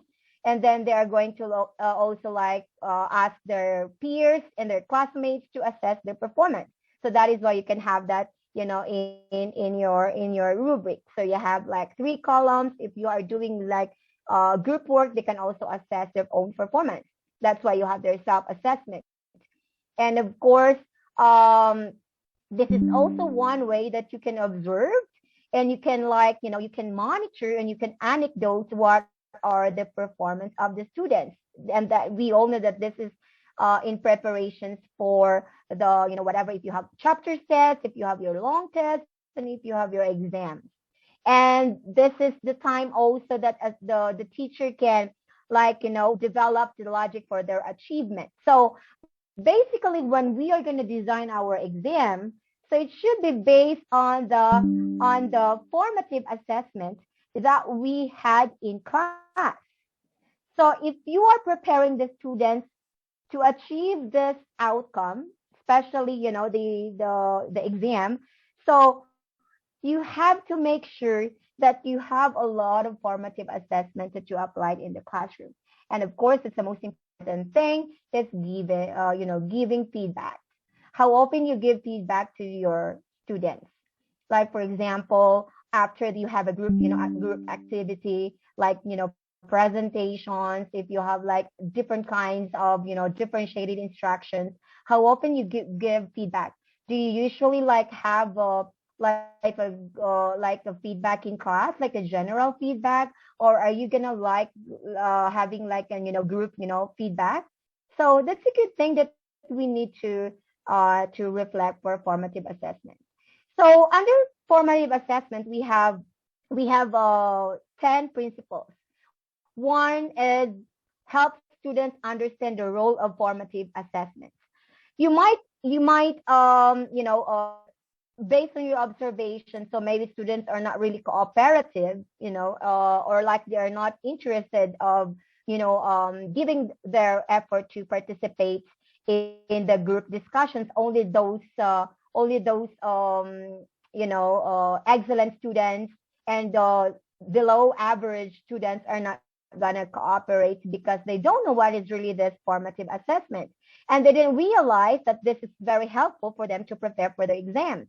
So that's why it gives, it's like discourage the students to most likely give up, and they are not interested to learn more, to take a risk. And though either they're gonna be successful or they're gonna like fail, so they have to like realize that.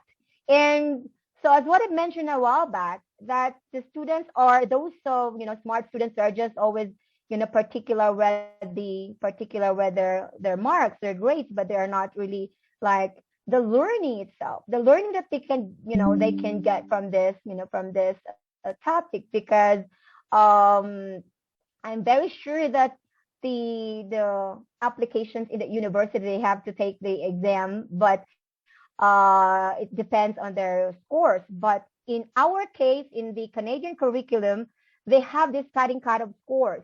So they will not take any more exams. But what will matter is the result of their average mark from grade 10, 11, and 12. If you are senior high, 11 and 12. So they're very particular with their grades and not like the learning. So most likely that's what the students are what most like they are after of the short-term memory and not the long-term memory. So it is important that the students should master the concepts, and it's okay to commit a mistakes for room for improvement. But sometimes in the formative assessments, you have to tell them that this is not all the time that we are gonna like mark or grade your assessment, the activity that we. So this is like we are gonna in preparations for the final outcome or for the final assessment that we are going to go through in class. So that's the most important thing that you're gonna impart to the students. Second principle. I'm not sure if you are. I know you are familiar with this, but I'm not sure if you are. I know you are using this. Using this kind of strategy. QUDs begins with QUDs.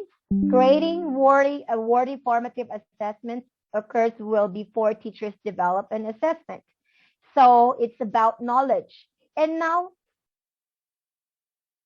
as a teacher, you may also ask, what I give to the students, like a kind of support in how are they going to prepare to get a knowledge, because we all know that students are just getting the knowledge from the book, from the internet, from the website, from the sometimes from their classmates. But did you ever give a chance to guide them where to go?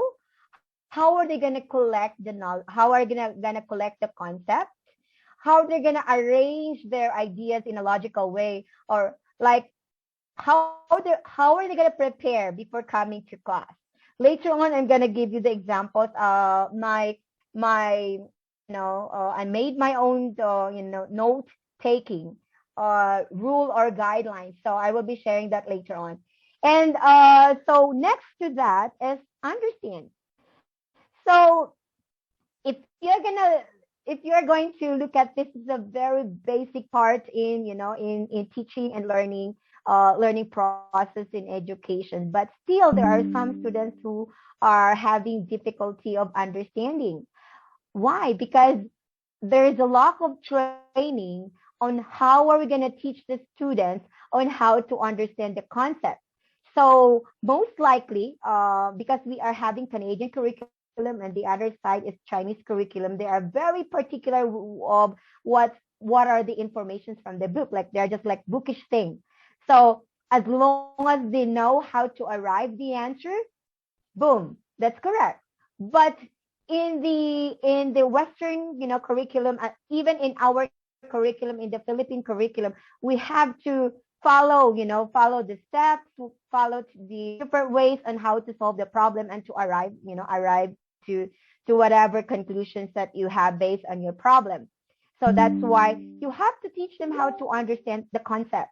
So because students are just memorizing the concept, even if you're gonna twist or if you're gonna like ask them, okay, that is the definitions. How are you gonna apply the definitions in a real world? Let's say when we say photosynthesis, we are very simple definitions of photosynthesis. They know how to describe that. They know how to define that. But if you are gonna let them explain how the process of photosynthesis takes place, what's the importance of photosynthesis, and why this photosynthesis is important in biology. So you have to integrate now other aspects so that in that way you can let the students, they can understand what is really about. It's not just only basic knowledge and comprehension level. We need to let them we all know that we are now in the 21st century skills, collaborations, creative thinking, critical thinking, and communication. And next, do. So learning by doing. Or you are all familiar with this. John Dewey, and also the famous quotation of Confucius. So it's like when you do, you will have 100% retention. Now, in that way, but there's still things that we need to figure it out in doing this, learning by doing, because I will be sharing to you later on when we had this in our class. I'm very sure that we always do a prepared laboratory experiment. We ask the students to we have the pre-lab discussions. We've before doing the experiment, we've talked and share what to do in the lab. So and like have prepared, like all are prepared, like from the introductions to the conclusion part. But in science, if you really want the students, if you really want to know if the students understand the concept, understand the context, the content of the subject, you have to let them do their own experiment. What do you mean by that? You need to let them create their own problem based on the applications of what they have learned from the class. So that means different groups had different kinds of experiments, not just only experimenting one applications of the concept. So if you can do that, if you can try to do that, when you are gonna have your experiment, so you can do this kind of like SIP thing, because it's not just like SIP. You need more time to prepare, but like you can like train them, teach them how to develop their creative ways, their critical thinking to create a problem. They have to arrive their own, procedures. their results and conclusions, and their reflections and the recommendations. And it's really, really nice to see students are, performing and enjoying their experiment. It's okay sometimes to fail, but they will learn from their failures. So that's a very a very important thing in learning by doing. I have so many things. Okay, next, make a room for students' differences. So I will just highlight this one. Differentiating instructions. I know that you are familiar with this. I usually have, when I'm going to teach the subject, the content, I do have different ways, different instructions for different group of students. Let's say, um, let's say, biology. If you're discussing genetics, just like basic concept of genetics, terminology. So what I usually have, they can create their song, using the concept, what is genes, what is DNA, everything about the concept. They can use songs, they can create their story, they can create their poem, they can create also depending on the plan that you are going to. So in that way, you are giving support that the students will understand because they are applying it, and it's easier for them to understand the concept. And yeah, and we all know that we have to follow this, for the differentiating instructions. It's very famous: content, process, and product. But of course, if you are going to assess that later on, you have different rubrics for your content, different rubrics for your process, and different rubric for the products. And you have to tell the students that I will be looking at your content, the process, and the product. Next, in the provide instructive feedback. I will be giving also later on sample feedback. You know what?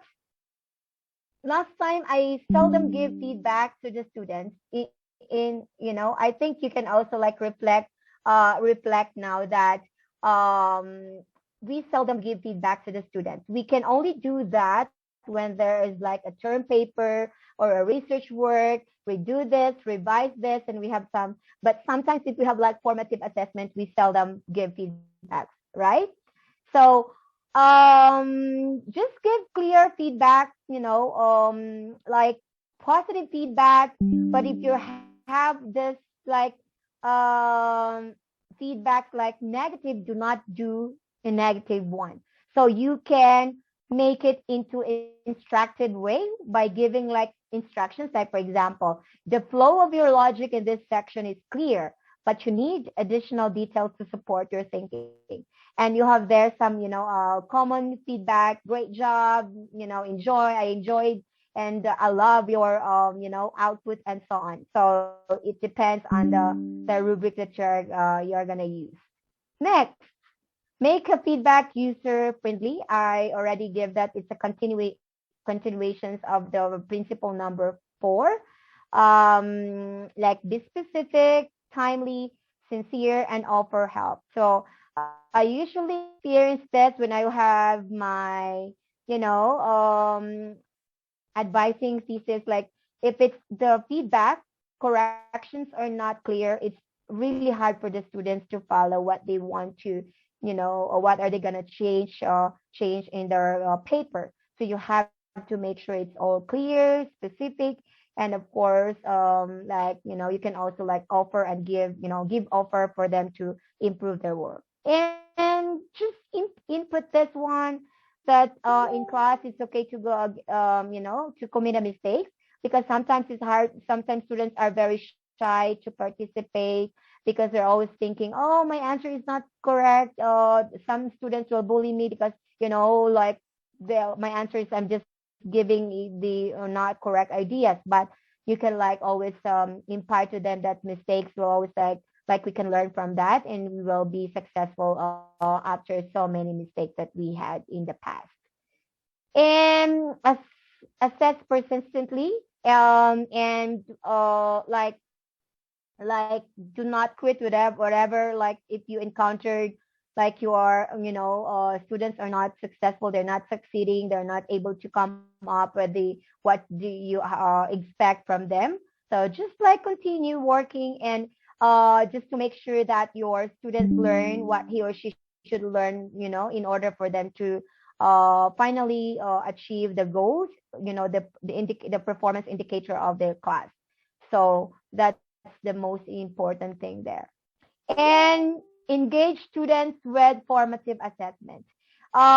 You see, you have there, it's not an easy part for us teachers because we need to do a lot of things, especially when we start our course, our subject.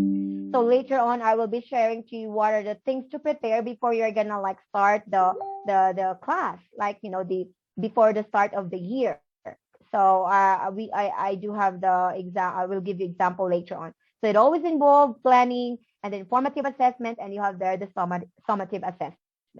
So sometimes we neglect this one. That's why I'm focusing right now, and I hope I can, also give you some perspective of this topic. And the last one is look for patterns.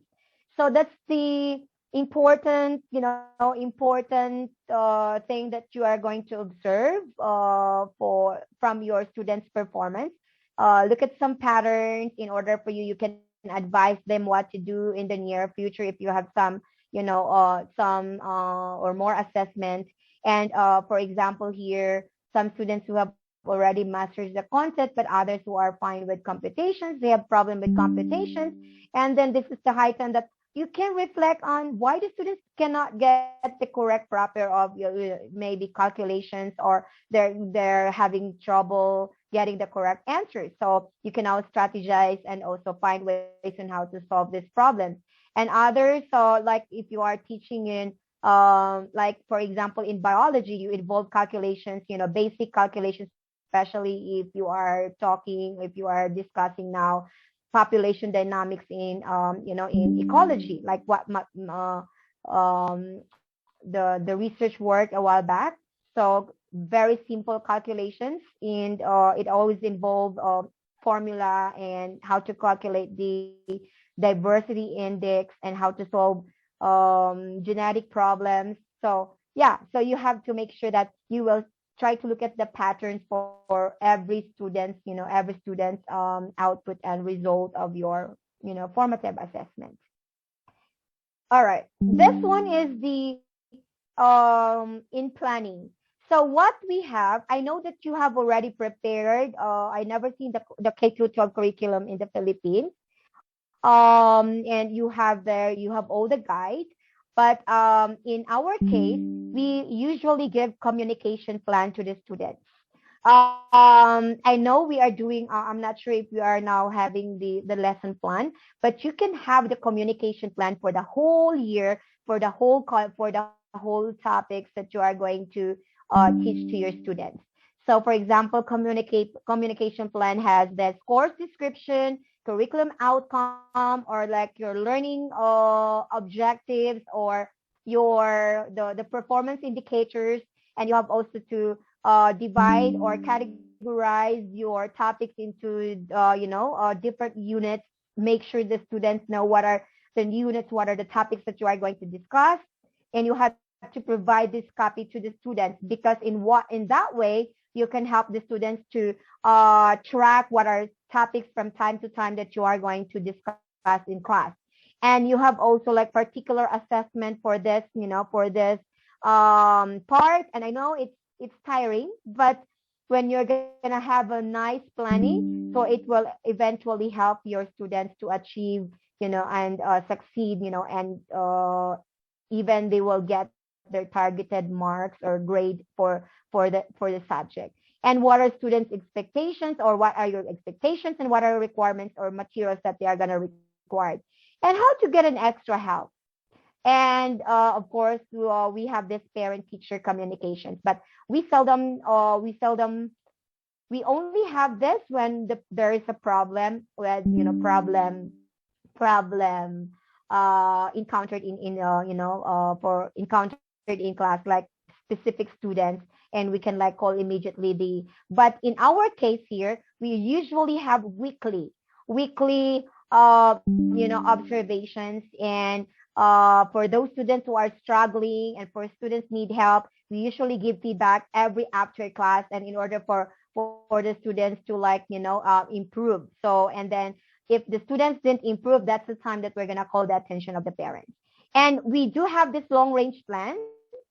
So this is the timeline, the topic, the durations, or how many classes that you're gonna use for this topic, and the unit name, the outcome performance indicators topic, and we also like what are specific topic that we are gonna learn, and teaching strategies for that particular topic, and what are also assessment strategies that you are gonna use, and accommodation to support the students. And lastly, just repeat the process, from what we've learned from 1 to 10. And that is the very important thing that, we have to always reflect for the formative assessment in order for us to succeed or to achieve our target if we have our summative tests. And lastly, we'll be sharing to you my best practices. I know you are doing this. You are already applied this in class. So I'm gonna talk about exit tickets. An exit ticket is there's other teachers or from other school, from other different curriculum. They also use this as exit card, and also like another term is like concept checking or checkpoint, and or task card. This is after the class. So you can have individual, you can also do group work, you can also do peer coaching, or it could be like peer by like peer and pair. And of course, you can have differentiated exit tickets depending on you guys. You can have concept map, you can have just one questions to answer, and like most likely you can have also like if that is sample problem, you can give sample problem, or you can have direct questions about how we're gonna apply, the concept in a real situations. So that is one example where you can like apply in every after your class. So for the laboratory experiments, I usually not give a prepared lab experiment. Then you will see Miss G. Some students are having difficulty of formulating the problem. How to do the procedures, but you can impart. You can have time to teach them how to do the introductions, how to do the problem, and so on, in order for them to know, to also, they can follow the process, and they can have very nice and output for the lab reports. And usually note taking, we always ask the students to just take notes during class. But for me, I have this kind of note taking before, during, and after class for the students to like have prior understanding. So like when you have a pre-starter activity in class, the students can participate, and they can like always engage in class prior to your discussions, and so on. And for during, what are other things that you are gonna like, they can learn from your discussion, so they can also take down notes. And after that, they can synthesize what they have learned from their prior, before notes, because they can get some information from the website, from the book, or from the videos, and they're gonna make their own way of understanding the concept in different ways. I'm gonna share to you different ways of taking down notes, and including for the after, so that one way to review there. And also vocabulary. This is also one reason why students have having difficulty of understanding the concept, concept because they don't know what's the meaning of the word. And we always also neglect this part in class. Like I know we do have this in class, like what is that? Like keywords and yeah, so unlocking difficult terms. But are we are we are we teaching the the correct way of learning the vocabulary or some definitions? I will be sharing later on this one, and of course I know you have also the rubric that you are using. So for my exit tickets, I'm not. Is it visible? Can you see what's on the screen? When it comes to exit ticket po, Doc, it's not visible po, Doc. What is visible on the screen po are the best practices. All right. Okay. So let me just try to share. Let me just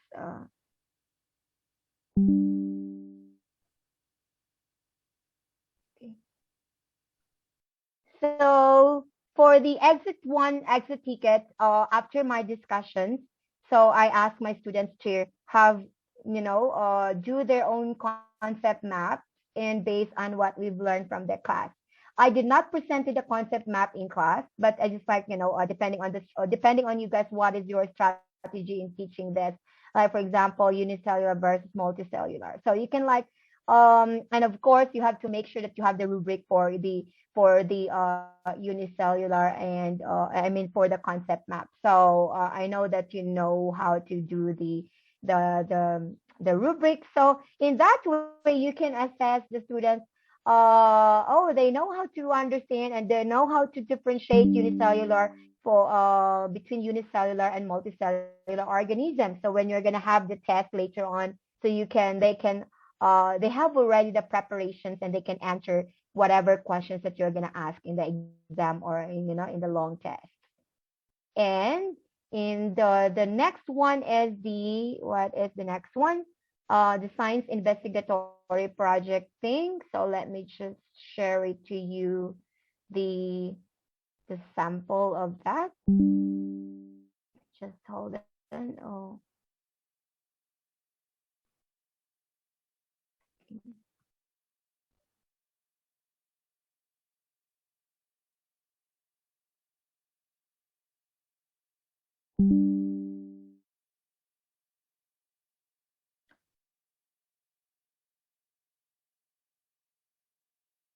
So basically, I ask my students to create their own experiment. But of course, before they're gonna perform their experiment, so they have to tell me first what is their plan, because it's really hard. You don't know if their project, their topic or lab report, lab experiment is doable or not. I'm just giving you the chemical or the chemistry lab report because they did not yet the biology lab report was not able to send it to me, so I will just be sharing this one. So since our topic is about sorry, the wrong spelling, it's like present yield. So they're gonna just they're gonna create their introductions and they're gonna create their problem and also and so on. So this is the kind of like saying, giving feedback. I usually have first feedback. So example, first comment or first feedback, and I'm gonna return the paper to the students, and they're gonna like revise that one. And then if there's still something that needs to be revised, I'm going to give another feedback. And the last one will be the final.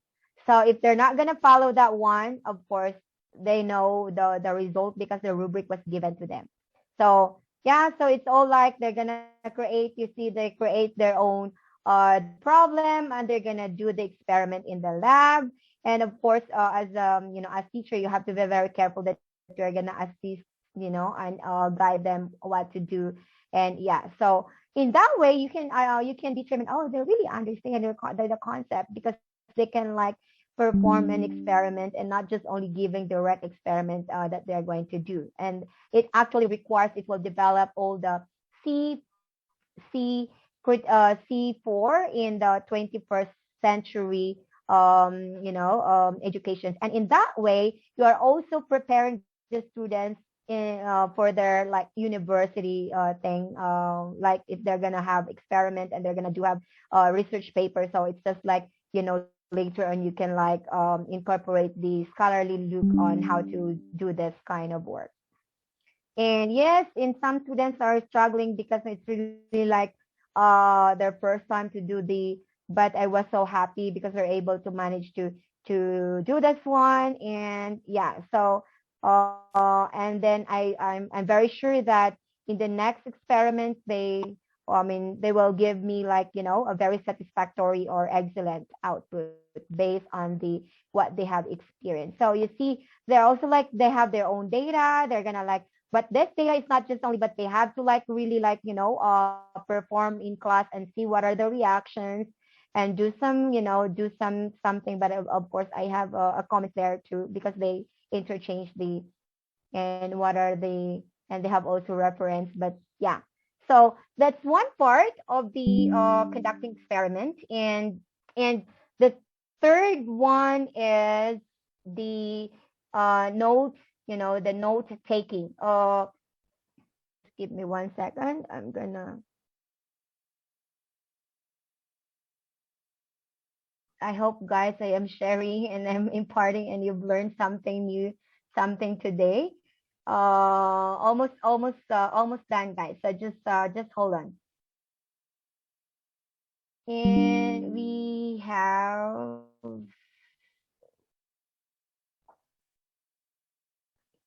this note taking is very important. And can you see what's on the screen?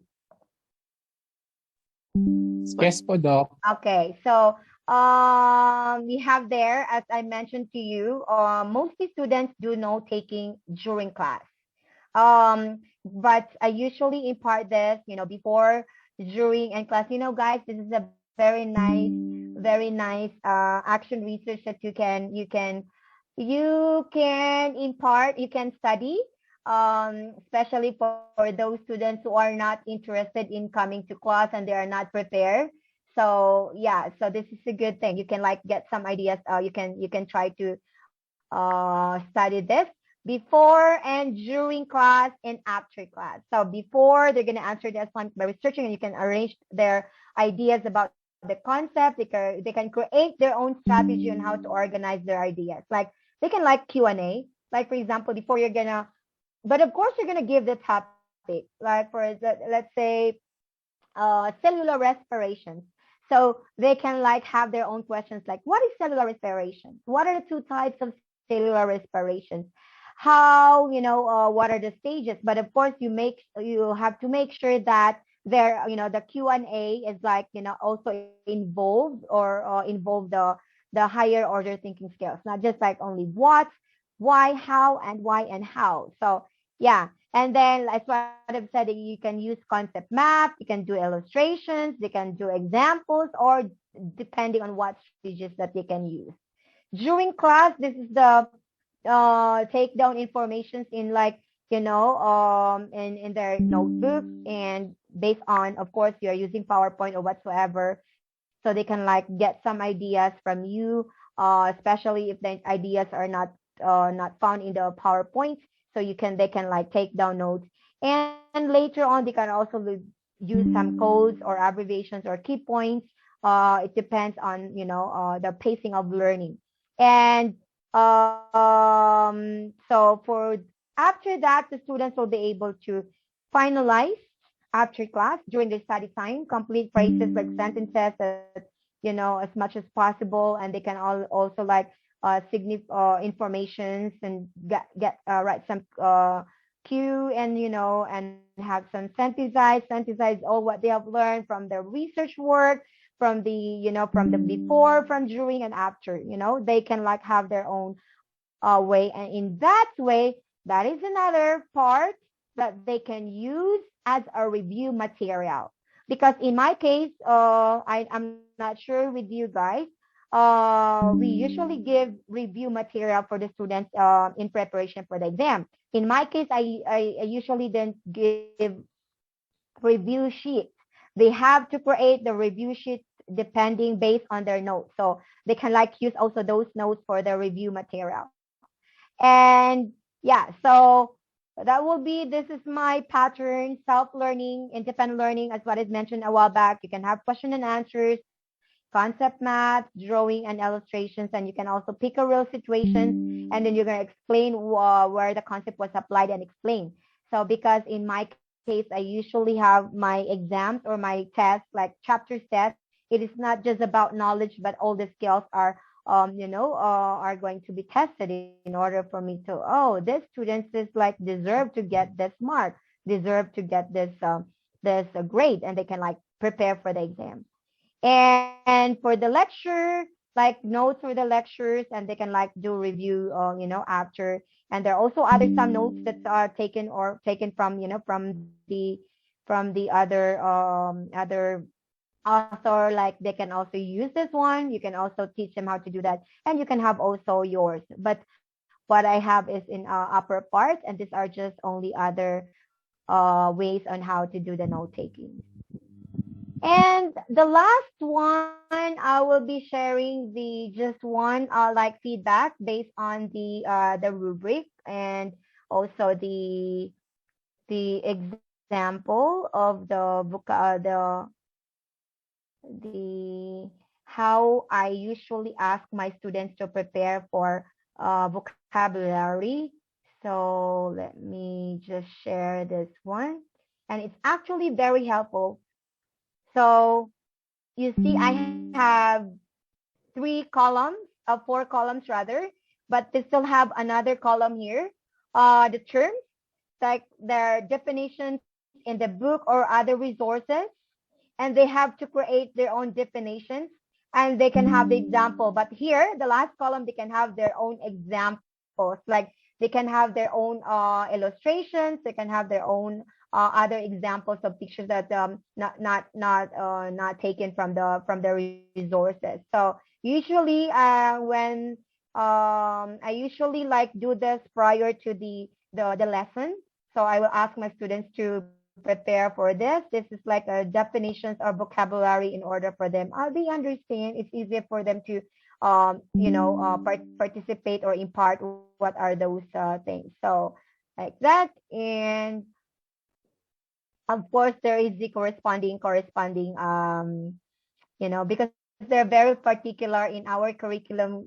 They're very particular of like tracking the performance of the students, like feedbacking, and also like because it always like whatever the result of the summative exam. So what have you done in the class? Did you give a lot of support for the students to prepare for the exam?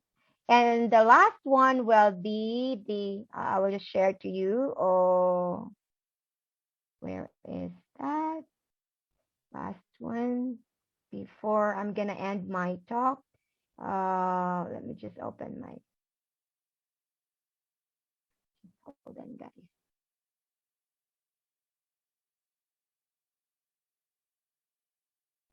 And then just open my.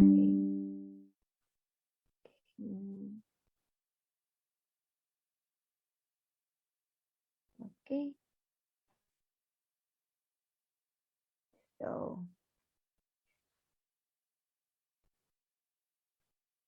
So this is my rubric for that vocab. So this the students cannot question their marks and their grade because they're very particular. So because the rubric was discussed in class prior to the activity. So just to make sure that all the students will receive this feedback, and like there are some comments and suggestions, and so on. All right, so that's the end of my presentations. If you have some clarifications and questions, I do hope that you've learned something. Strategies and how are you gonna assess your students in preparations for their exams, like summative assessment. Thank you, and back to you, Pat. Hello, yes, yes, Doc G. Thank you very much, Doc, for delivering such an exceptional topic. So truly, your topic is very significant, especially in our field as a teachers, and of course, especially this time that there's really a difference between the academic performance of the students way back in the modular, coming from the modular to online classes. With that topic, Doc, we would be able to identify what's the best strategy, what's the best practice to do in order to gap the issue of the academic performance and learning of the students coming from transitioning from modular to back again to face to face. So all right. So if you have questions, kindly raise click the raise hand button so that you will be recognized. And if you opted not to speak, you can ask your question in our chat box.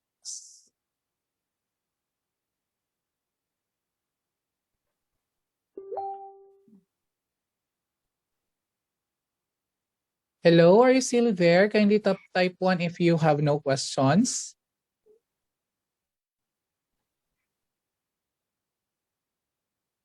I think they don't have any questions at all or are still there.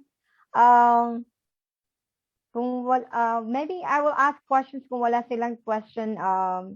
Like for the online class that you have experienced and compared to this time,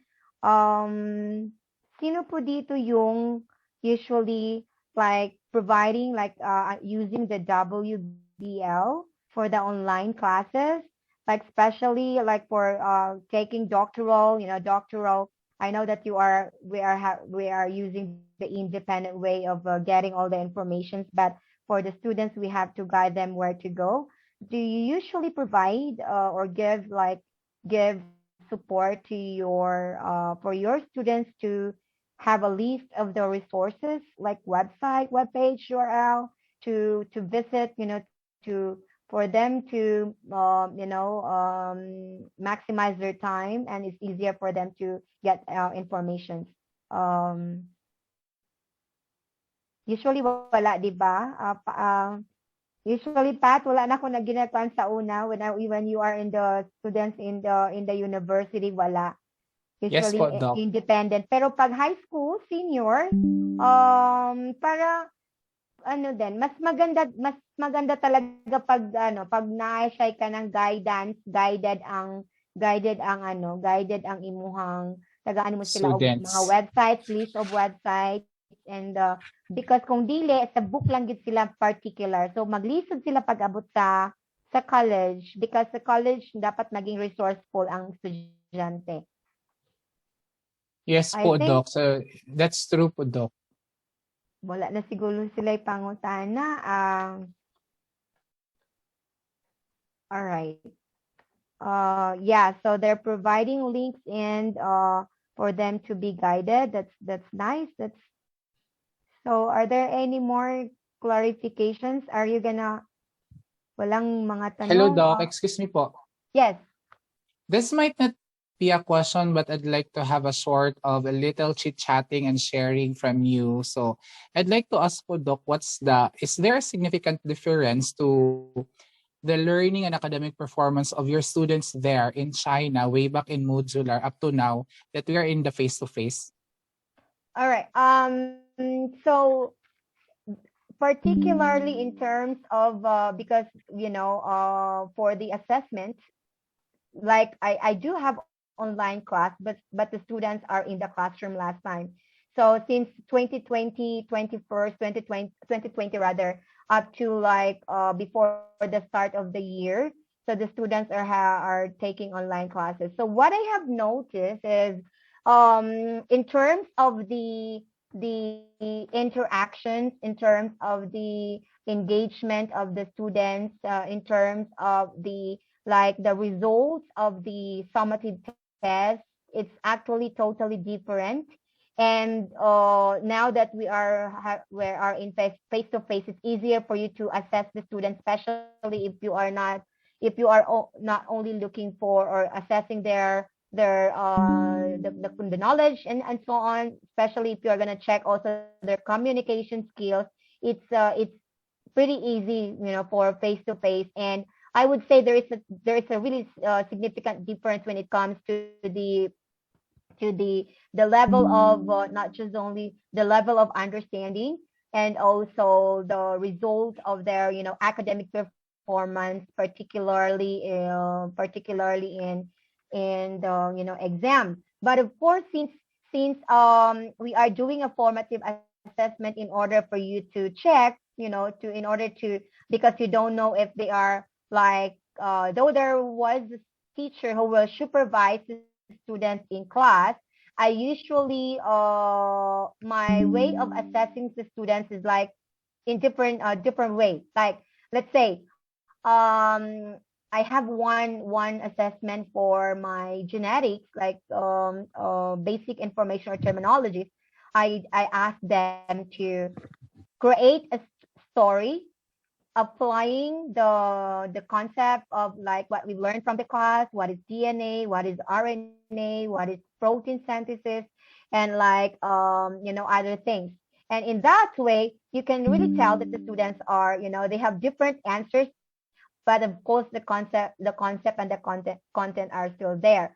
So that's why it's like as a teacher you have to learn to how to innovate your way of assessing the students, because reliability is very important, validity is really important, and the summative exam is actually the students are in the huge auditorium, and there is like supervisors, but like doing like a chapter test and like long test, I usually have this kind of questions, like define define the terms in your own words and give example in a real situation. So, and for example, another questions like different kinds of system, like in chemistry, open, close, and so they have to explain the concept, give specific example that they observe in the real situations, and they have to apply the concept and explain using the example. So you can still therefore conclude, or that it's valid because they have different examples and they can like explain well. So yes, that's the point there. But of course, in terms of they're actually engaged depending on how are you going to design your online class and also your face to face. But the difference is you can give direct support if you're having face to face class, and you can like give direct feedback, and it's easier for you to talk directly to the students, especially if there's something wrong or they're struggling and if they're having problems. Yes po, Doc, definitely, because there is a question here, Doc. So from Yeah. Miss Everlita. Actually, Miss Everlita, Doc, is one of my classmates and she's one of your students back then. I invited her. Hello, Doc. What are your tips for us who have limited time to discuss a very broad topic? Okay. So this is the note taking. The note taking strategy can help you discuss the whole thing, though the time is limited, for the students to be able to come up their own, their own concept, explanations, or like let's say prior to the discussions, I know you will have. I usually impart this time like 20% coming from the teachers and like 80% coming from the students. You always use that principle of teaching, right? Like only 20% like coming from the students. So if they do if the students will have this like note taking strategy, so it's easier for you to follow, it's easier for them to follow what you have discussed in class. And of course you need to make sure in planning, because we usually have long range plan, and each topic like unit one, or in the book you have unit and you have different different particular specific topics under and under that unit. So you have to make sure that you have your let's say your what strategy that you're going to use, what assessment. Let me share my my long range plan path, if it's okay for them to. Where is, can I, do I have my Yes po, Doc. We still have time yeah, naman. just I will just like just allow me little bit part of the when so for them to let's see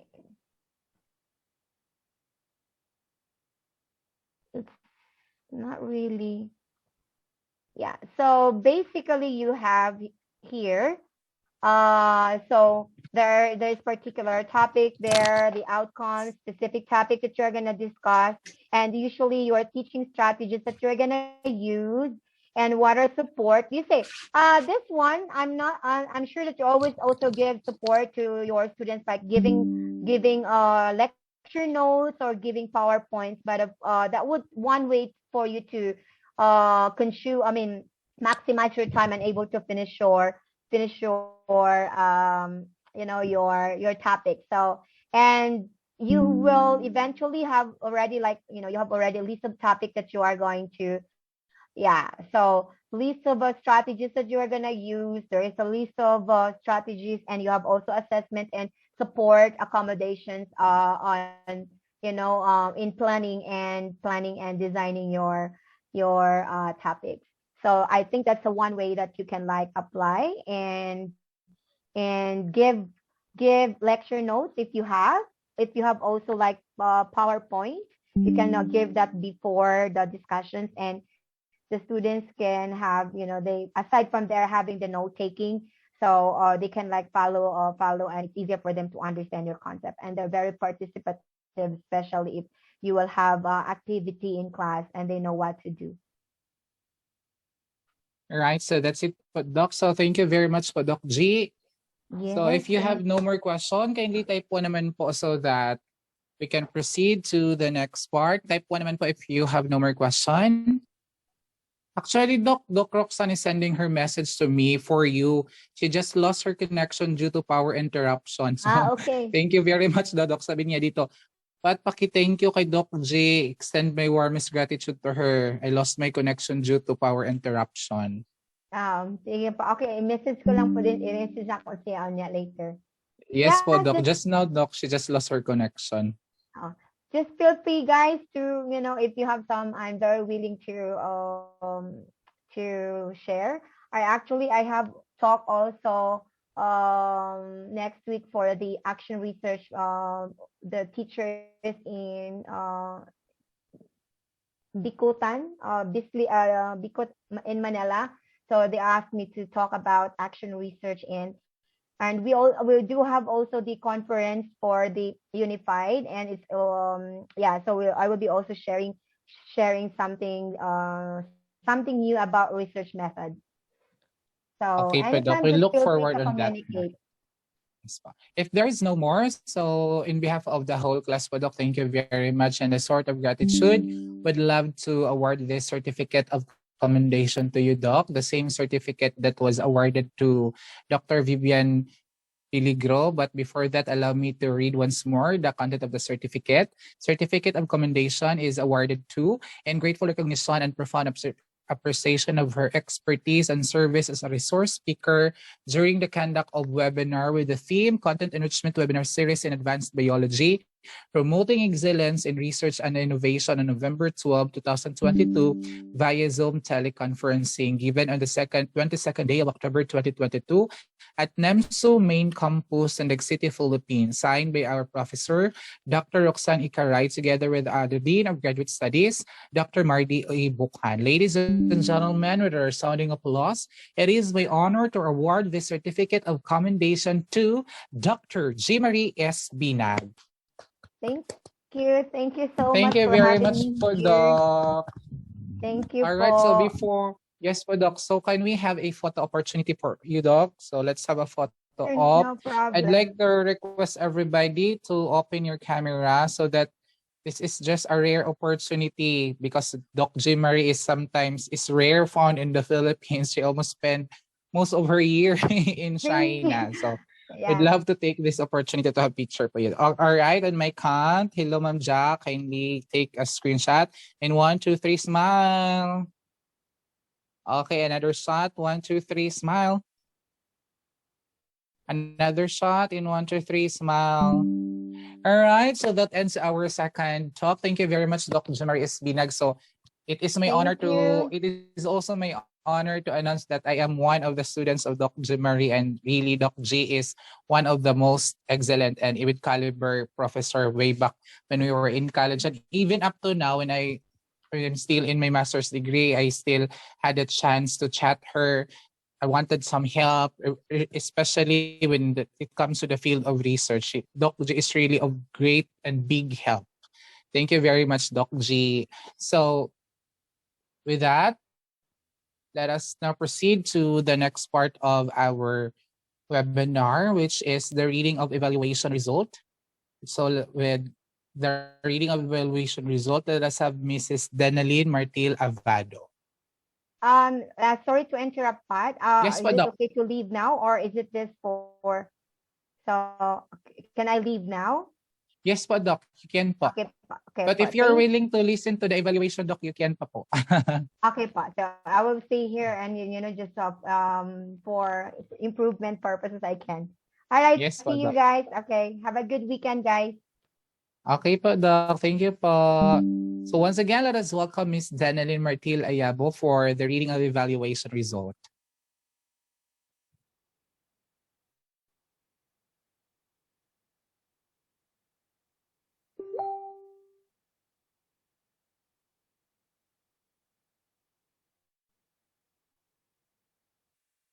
Hello, Ms. Denaline.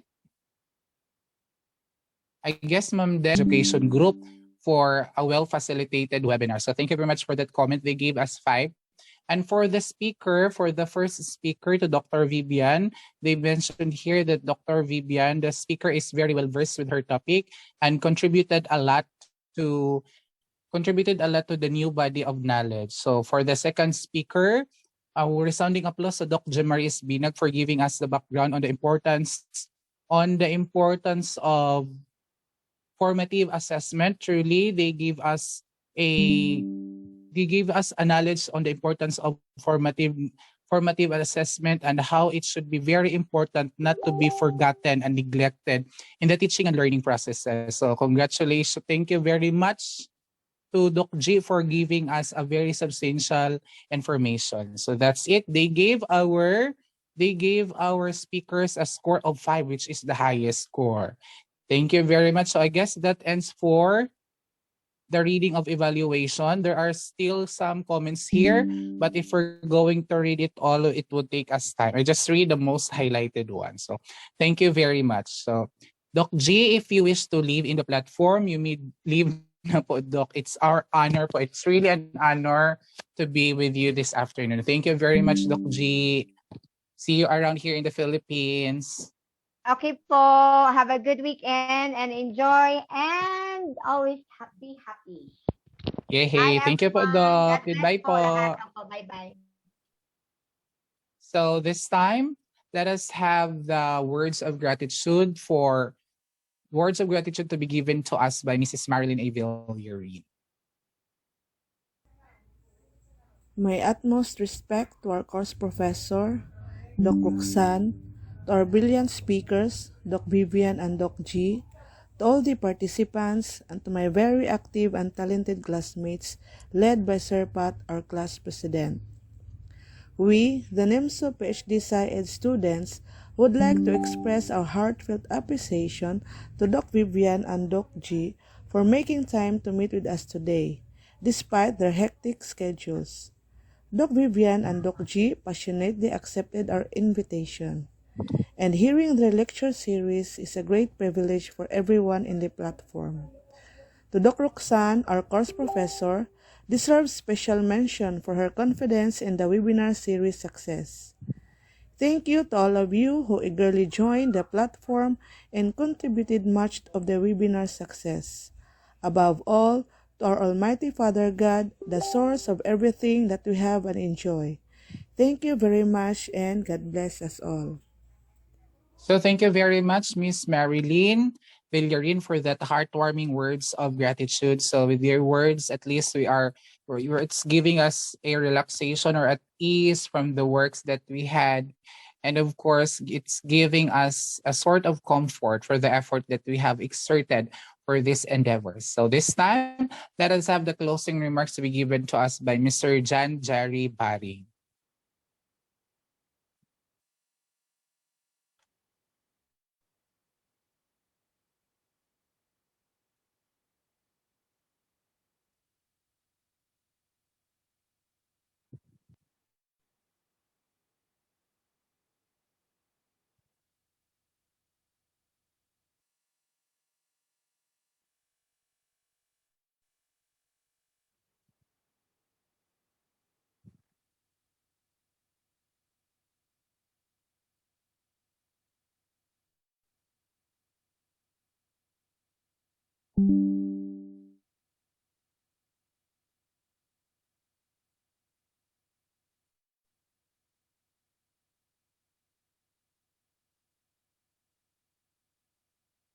All right, I guess Mr. Baring has lost his connection. So in behalf of Mr. Baring, I'd like to call in Miss Iris Jane Kalumbay to give us a sort of closing remarks. Ma'am Iris, I guess I know that you're still around, so can you give us a sort of words, a short words for a sort of closing remarks? Hello, Ma'am I.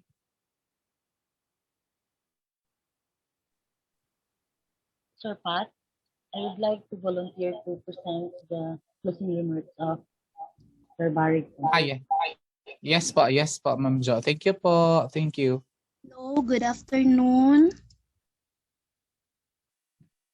Hello, good afternoon. Good afternoon. Day and someday. Once again, thank you and God bless us always. To our guest speakers, classmates, and participants, good day. In behalf of Doctor of Philosophy in Science Education students, I would like to thank and congratulate all those who made this second content enrichment webinar series in advanced biology as a success. To our smart and very beautiful resource speakers, Dr. Vivian C. Peligro and Dr. G. Marie S. Binag, we would like to thank you for your knowledge and expertise you have shared to us in the field of biology. Also, we would like to thank for your time, effort, and inputs, which we believe that the learnings we gain from this webinar will be significant and vital someday. To our course professor, Dr. Roxanne G. Yopena, we would like to thank you for providing us quality education and at the same time a productive learning opportunity. In a manner that leaves no possibility of doubt, the knowledge and ideas we learned from this webinar will be stored, processed, and applied that will enhance and develop who we are today and someday. Once again, thank you and God bless us always.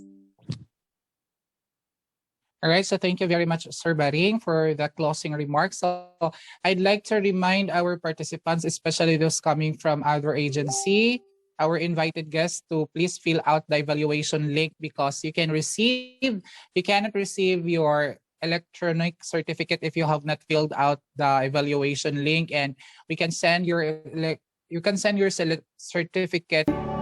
Loving God, as we prepare to conclude, we once again lift up our hearts to you. Our hearts praise you for your utmost wisdom in granting us solutions to the problems offered today. The divine source of all life, we thank you for the gifts of fellowship and understanding, of mutual respect and shared vision. We are grateful for the gifts of perseverance and insight into the common concerns we share. For this and all other graces, we are thankful. As we proceed to our task, may your grace be with us as we fulfill our duties and responsibilities.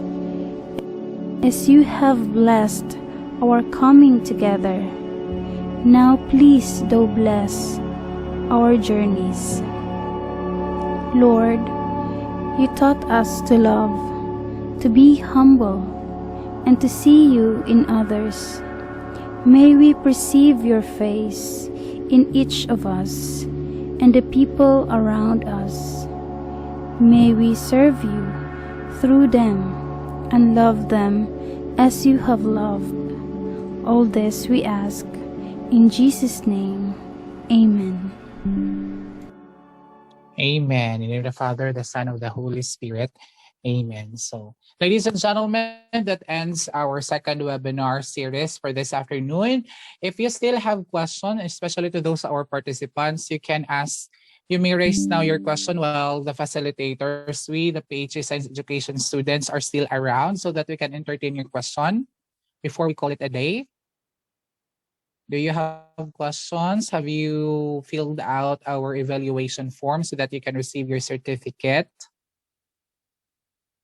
I guess hearing none, there will be no more questions. So, ladies and gentlemen, that concludes our second webinar series. This has been Mr. Patty Second Ibagyo, PhD Science Education students. On behalf of the whole class, I'd like to extend my warmest and sincerest gratitude to everybody who is present in this afternoon's webinar. Thank you very much, and God bless us all.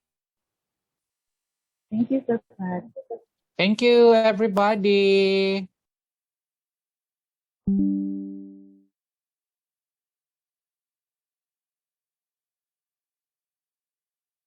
Hi, Sir James. Hello, Ma'am Jo.